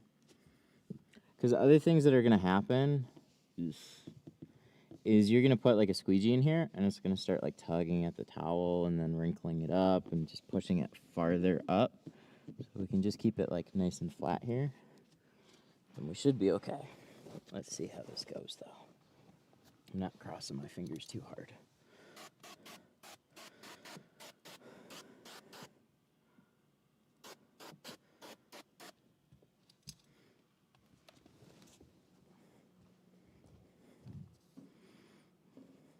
See, I knew that went too easy. We had everything else done. Now we're doing the windshield.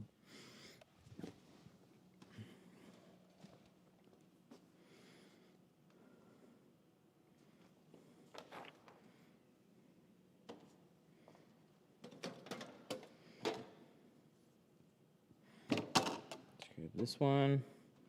I misplaced them. Side swipe? Where's my side swipe? I got too many things everywhere. Oh yeah, it's on that stool.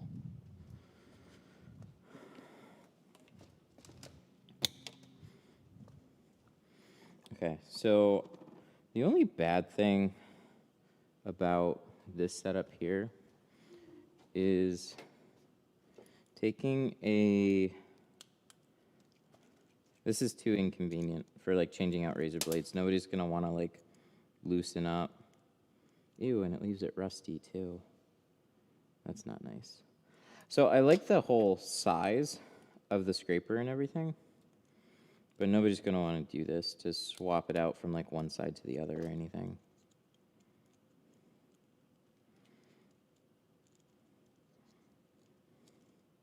You'd get like a dedicated, you just get one of the windshield scraper things, not use this. So this is mostly useful for the squeegee part of it, not so much the squeegee part. See, these are too little, they're too fiddly. Then you got to do this. You got to drop it in here. I just want the extra reach on it. You got to tighten it up some. And you got to have a tiny little screwdriver for it. But the squeegee part is amazing.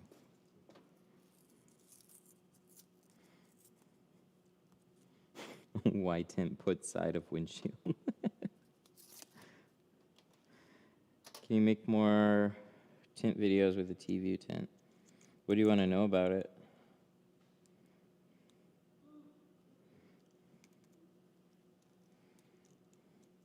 I should have a longer video showing like the differences between shrinking that.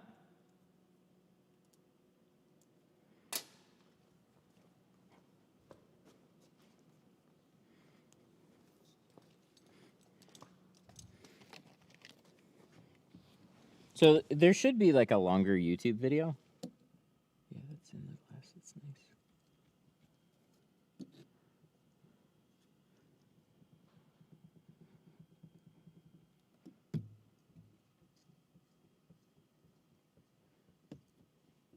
I'm doing this here because farther reach down this area, if there's any type of like old dealer sticker that they put down here, which probably not.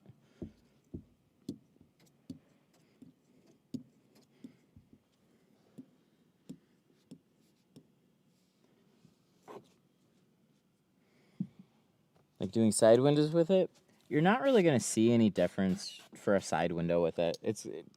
So much of Tint is pretty identical. If I told you if it was GeoShield film,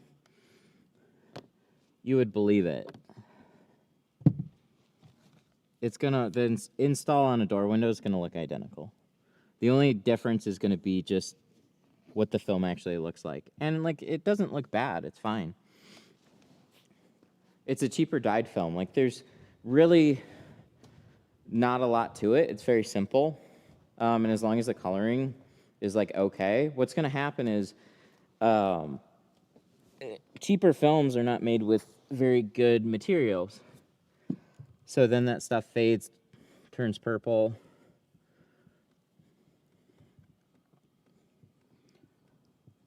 And then it sometimes under a year or a year from now, it bubbles on your back window.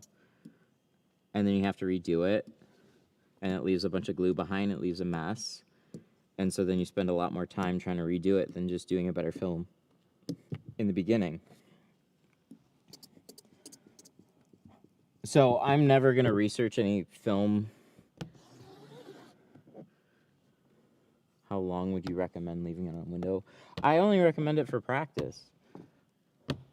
Like, if you're trying to get it for just like really cheap tint jobs, then like, I don't know, don't sell it with anything more than like a 30-day warranty, because it doesn't deserve anything more than that. It's just a cheap film that you found on Amazon that'll get your car tinted. But the way I look at it is like, I don't want to install anything that's going to potentially damage my reputation. Oh, yeah, this is a razor in the Quarter Pro. They actually, one of them is designed, so it's got the little nubbins. This one's actually, it says sharp. That's actually designed for a razor blade. One of my students pointed that out to me. He was like, hey, this looks like it'd be good for a razor blade. And I'm like, oh, maybe that's why the squeegee blade doesn't work on it very well. So one's for a squeegee blade, the other one is for a razor blade. But this isn't, you gotta go loose, and it's not convenient. It should have a little faster, like, switching mechanism, like a little spring clip or something, but, like, I get why it is what it is. I think they should have included a couple more plastic, like one additional plastic piece so you could have 2 squeegees, because I think more people want to do that. Yeah, there's better blade holders. Yeah, I'd agree. I 100% agree with that one.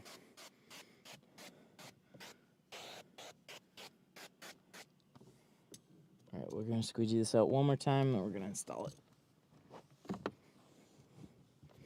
I don't really have, like, much to go off of.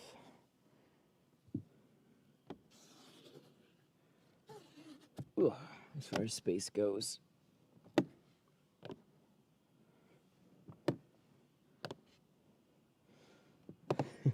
Yeah, so if you go back to the product listing, it actually talks about that it's good for a razor blade, and I was like, oh, no shit.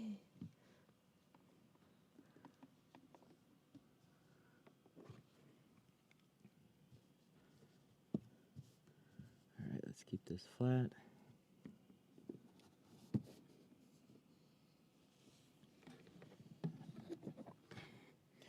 There we go.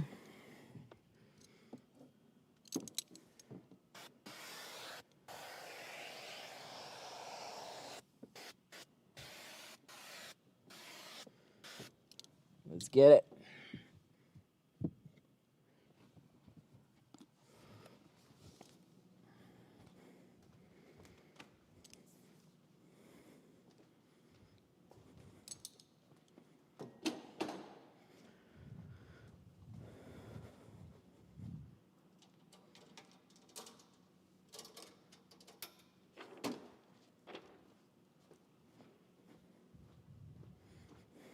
Mind blown, the world is a lie.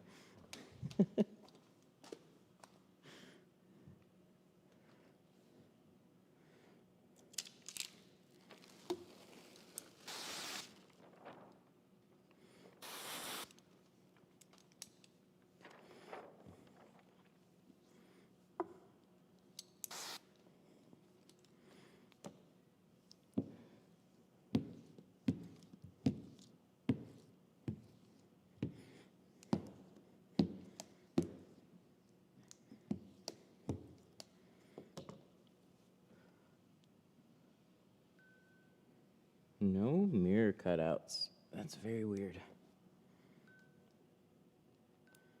That could be my Steinel heat gun. I should have that stuff delivered here.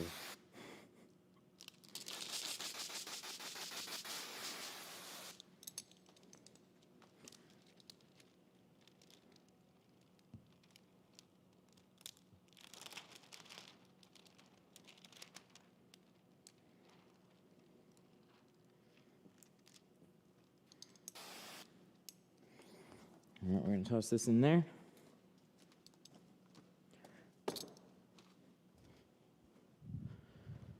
I keep getting lots of air in my keg. When I spray, it's inconsistent. Any ideas why? Is your ball lock connector leaking or something? Or do you have like a hole in the line? Like you would be able to hear or see any type of a leak though, because water would be kind of like pissing out of it. So it's hard to say. If you have a tint keg, though, it holds pressure, no problem.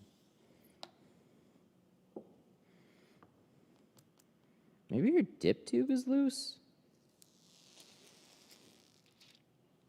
If it's a tint keg and you got it from Sun Distributing, give them a call. They get a lifetime warranty on all the parts, too, and everything. So maybe they heard of this before. My only other guess is like maybe so you're gonna have a dip tube that goes from your top connector and there's a long straw that goes into the bottom. So maybe if that's loose, then air might feed into your line as you're spraying, but not show a leak. It's got to be like the only other thing.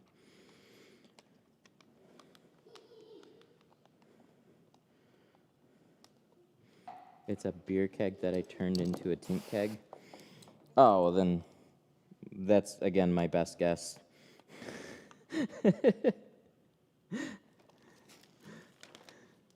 That kind of stuff that DIY, it could just be a loose fitting or something.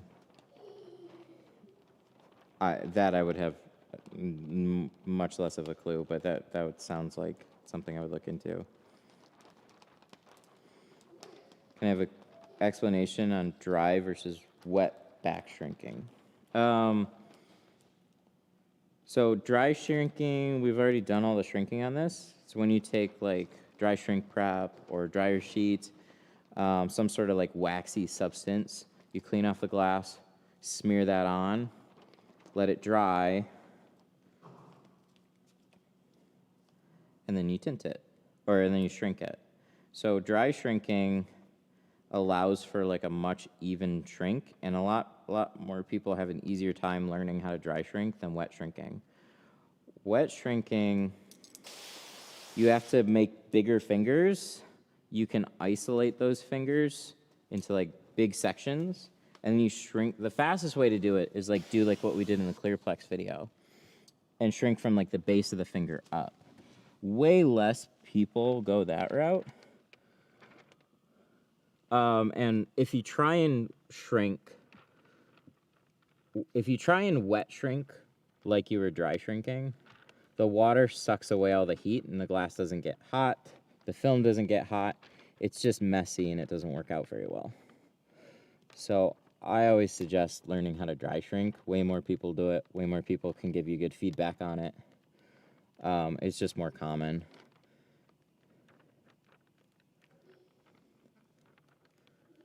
So what I did here is I unrolled a good stretch of film first, and then I tucked that down.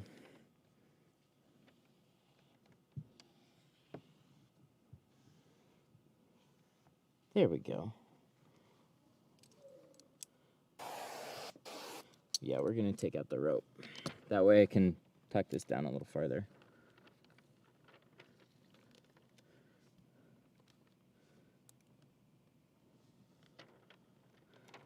You can also take some pictures of your keg, take some video of it, and see what other people say. That's a problem that I would have. Like, it's just the way it was put together. It's the way it's put together. It's the way the fittings are lining up. Just something's not right there. So I don't have a good answer for you, because it's really just you gotta look at it. It's like when I get a windshield wet and stuff starts going crazy, what's broken? It's like, I don't know, something got wet. I'm taking it to a mechanic and gonna find out. There, that went really well though. I'm so glad. The extra slide on that is exactly why I like extra slide on my film, please. So I reverse rolled, but I had a good chunk of it out first, slid that there, and then you got way more space to work on this side than there. So I'm gonna squeegee. I'm just gonna worry about this side first, make sure things kind of tack up where they need to. Check the corners and all the edges, make sure there's no gaps. Get this stuff out of the way first, then we're gonna go to the driver's side. Worry about all that.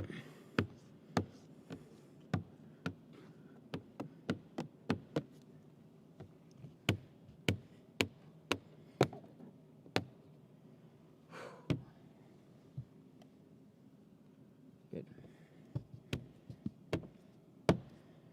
But yeah, Facebook group. People definitely do their own DIY kegs.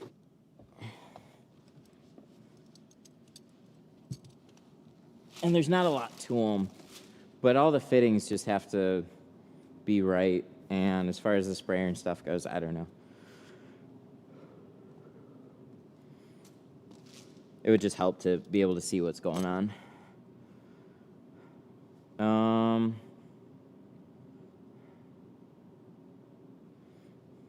How dark is the windshield? We're doing 50. 50 is such a nice shade. I used to think that, like, why are you bothering tinting if you're doing 50%? And then I tinted for, like, this expensive place in Rochester. And they ended up, like, I did quite a few more cars that was just, like, 50 on all the sides. And these were, like, pretty friggin' nice cars. And they're just, like, you know, we're talking, like, higher-end Audis and stuff. People that, you know, hey, I don't want, like, a lot of attention. I just want to do, like, a nice light film.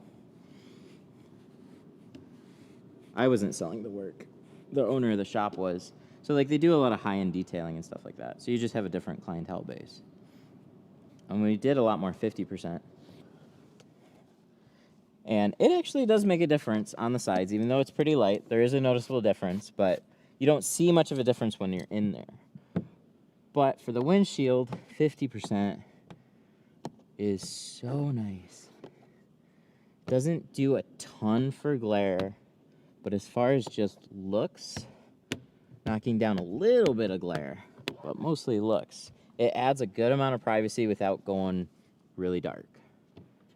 That's what I like about 50%. So once we get this towel out of here, we button everything up. Let's see. Sweet. Why would a front tint help with glare? Or would a front tint help with glare with nighttime driving? Not a lot. I'll tell you, the most, like, a noticeable difference was 35.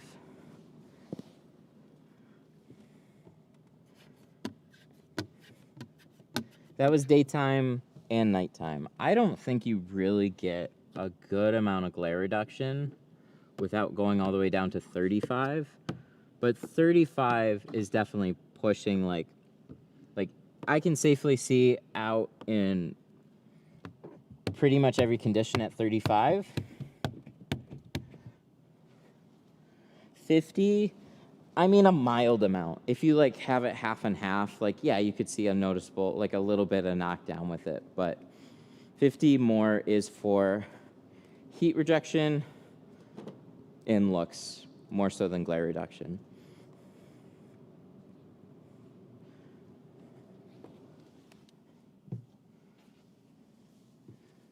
Let's pull this out. Let's wipe everything down.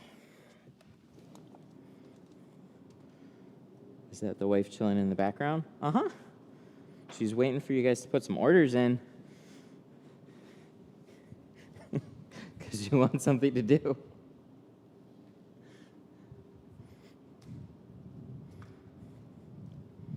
Jack is gone for a couple weeks. So next week and the week after, he's down in Florida. So she's helping with all the orders and everything in the meantime.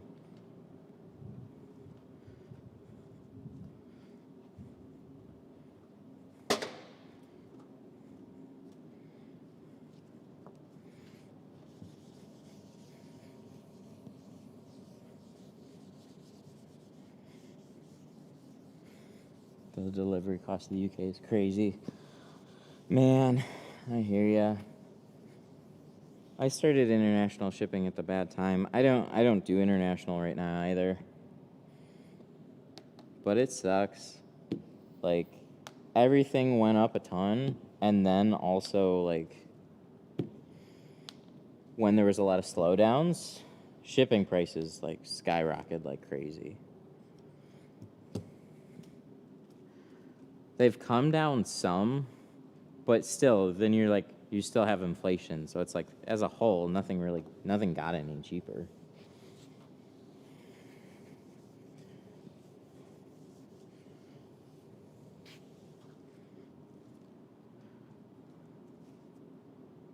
Do you know Amazon has Amazon right now?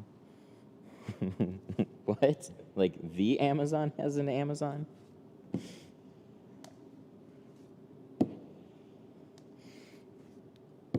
You know, Amazon lost like $1 billion on their whole like Alexa program. Those Echoes and stuff. Oh, Amazon has, yeah. Amazon owns Twitch. So they actually like, it's really smart to integrate like home shopping into Amazon. That's probably like the biggest benefit out of it. They're losing money hand over fist on Twitch. But I was surprised to find out that they lost so much freaking money on their Alexa program. They're basically like, they're trying to give the devices away at such a slim margin, and nobody's actually like doing anything with them other than like playing music and asking for the time.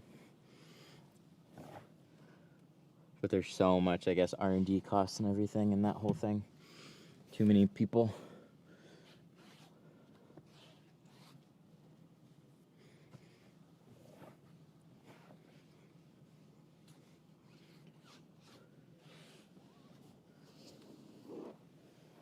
I have them all over my house. Yeah, we have the bigger tower one. And then we have the small one. And then we have a Google Home. And to be honest, like, we just use the Google Home for like rain sounds. It's like white noise. That's about it. Like, we even got the one with the screen, and there's just like, there's nothing interesting to do with it.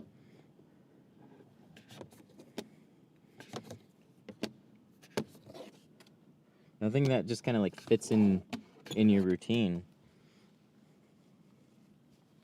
Other than maybe like, oh, look up, we got a package delivery. I don't know. We haven't done much with them though. They were really helpful for like smart devices though. So if you like want to turn your switches and stuff on and off. But I haven't even bothered hooking those up in our house. I was on a big like smart home kick like years ago. And now it's just kind of like, I don't know. The most I did was like lights and a handful of other things. Like practically, that's all that made sense.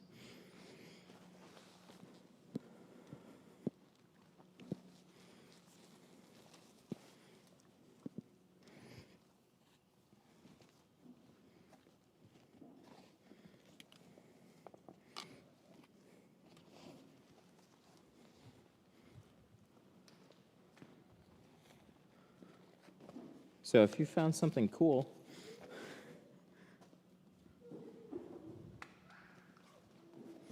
let me know.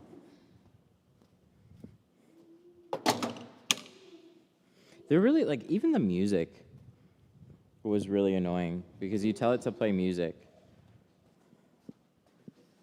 And unless you have, like, a Spotify subscription, they're not friendly with Google.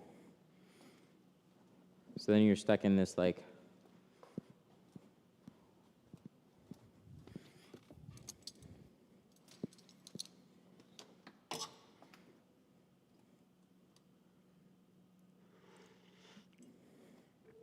I was listening to a comment.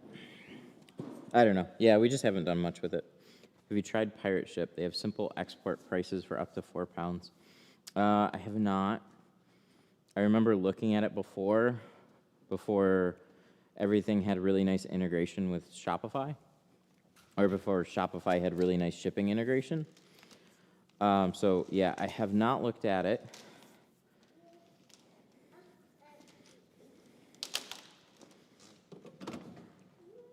But I can look into it. Shopify was also recently announcing a lot more international stuff. So it's not just the price. The biggest problem that I ran into with shipping was like, so this was when the pandemic was really kicking in. So a lot of countries had like longer wait times for things to clear customs, and sometimes they would just send stuff back with no explanation. So I actually had more upset customers from people that are like, hey, why is this taking so long? And it's like, well, it's international. It gets stuck in customs, and then there's nothing I can do about it. And then they would switch post service. So customers would be confused and say, like, hey, it says delivered and it's not delivered, or there's no update on it. And I'd say it probably switched a postal service. And so there's a lot of times USPS would hand off to like Canadian Post. So what really drove me crazy is like it just caused way more headaches for like the handful of orders that I was actually shipping internationally. Like nobody was happy about the prices. It all cost money. And then they would be upset too because they would get hit with a tax or a VAT charge that they weren't expecting, and then it would take longer. And so I just had international people bitching at me, and I just stopped. And like I didn't make the store to have a bunch of angry people. So sorry that like a handful of people seem to really ruin it, but oh my God, it was so annoying. I can only do so much on my end. I pack the orders, I ship the orders, I try and do everything that I can, and then it's up to the carrier to deliver it. But then everybody thinks that the person that shipped it has some sort of like unique control and communication with the shipper, and we don't. We just call, we get stuck in a customer service wait line, just like anybody else would. And then they got to contact a warehouse or something, and, oh, we lost a package, I don't know. Just go through the system. Like, they don't want to talk to you either. So, unfortunately, it's not something I'm ready to just, like, jump back into. I appreciate the tip. But it's really not just straightforward, and I wish it was, but it's not. Okay. So I'm not going to close this all the way. I'm just going to leave them here so you can get an idea what this looks like. I want these to dry just a little bit longer, and then I'm going to close it all up after.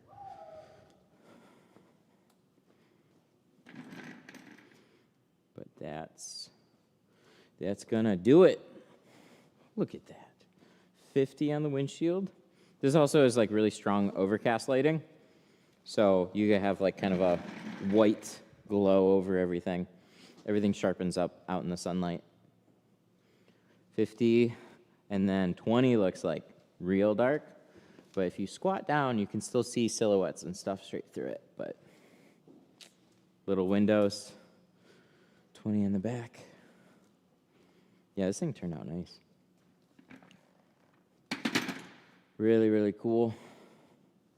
Let me make sure I got everything.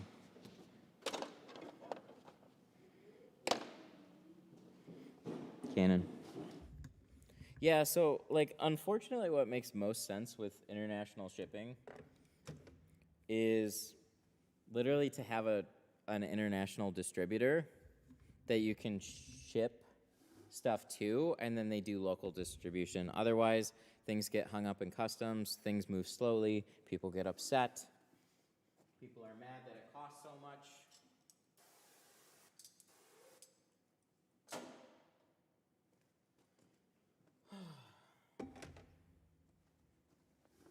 Black on black. Yeah, right? And that headset did a number on me. Look at that. Ba-bam. Looks good.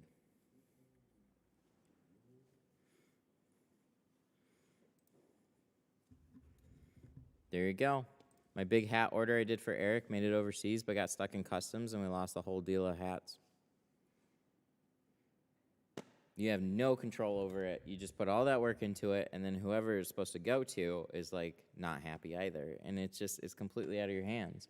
Everything crosses into custom, and then you get stuck. Car's so sick. Heck yeah. Yeah, this is real nice. I'm going to see if this will load up real quick.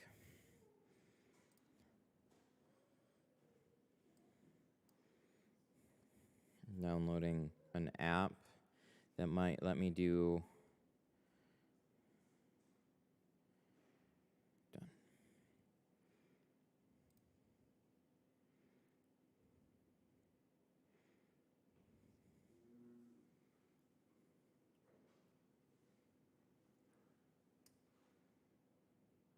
Damn. I was hoping this would work. I haven't set it up though. I probably need to do an update or something. I guess I'll do that later. How much money does tint cost? It just depends on what you want to do. This one, all the way around with the windshield, what are we at? 200 for the, so we're at 550 total on this one.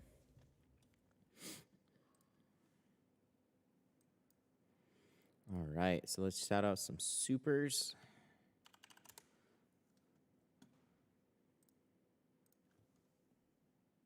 $344. Oh, my PC clock is accurate.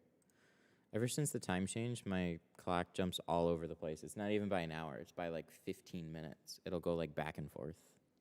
So I don't know why that is, but Windows, go figure. All righty.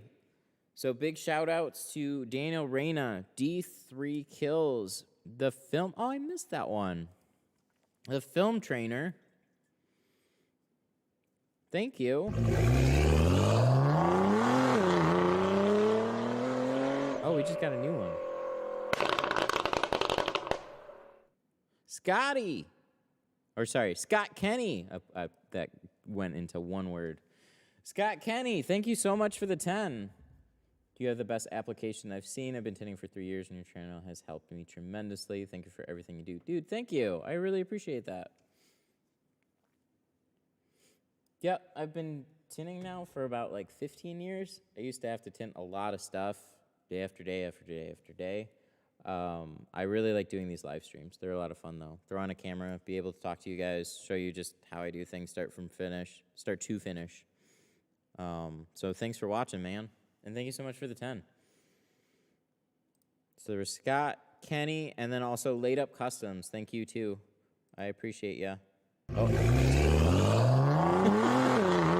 just repeated that one. Thanks, man.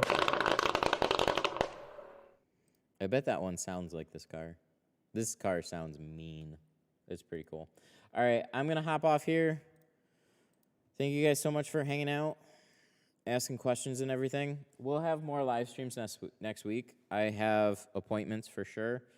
I don't know exactly which ones I'll stream because I also have to do videos. But yeah, stay subscribed. You'll see some more of these. Thanks for watching, and I'll see you in the next one. Bye.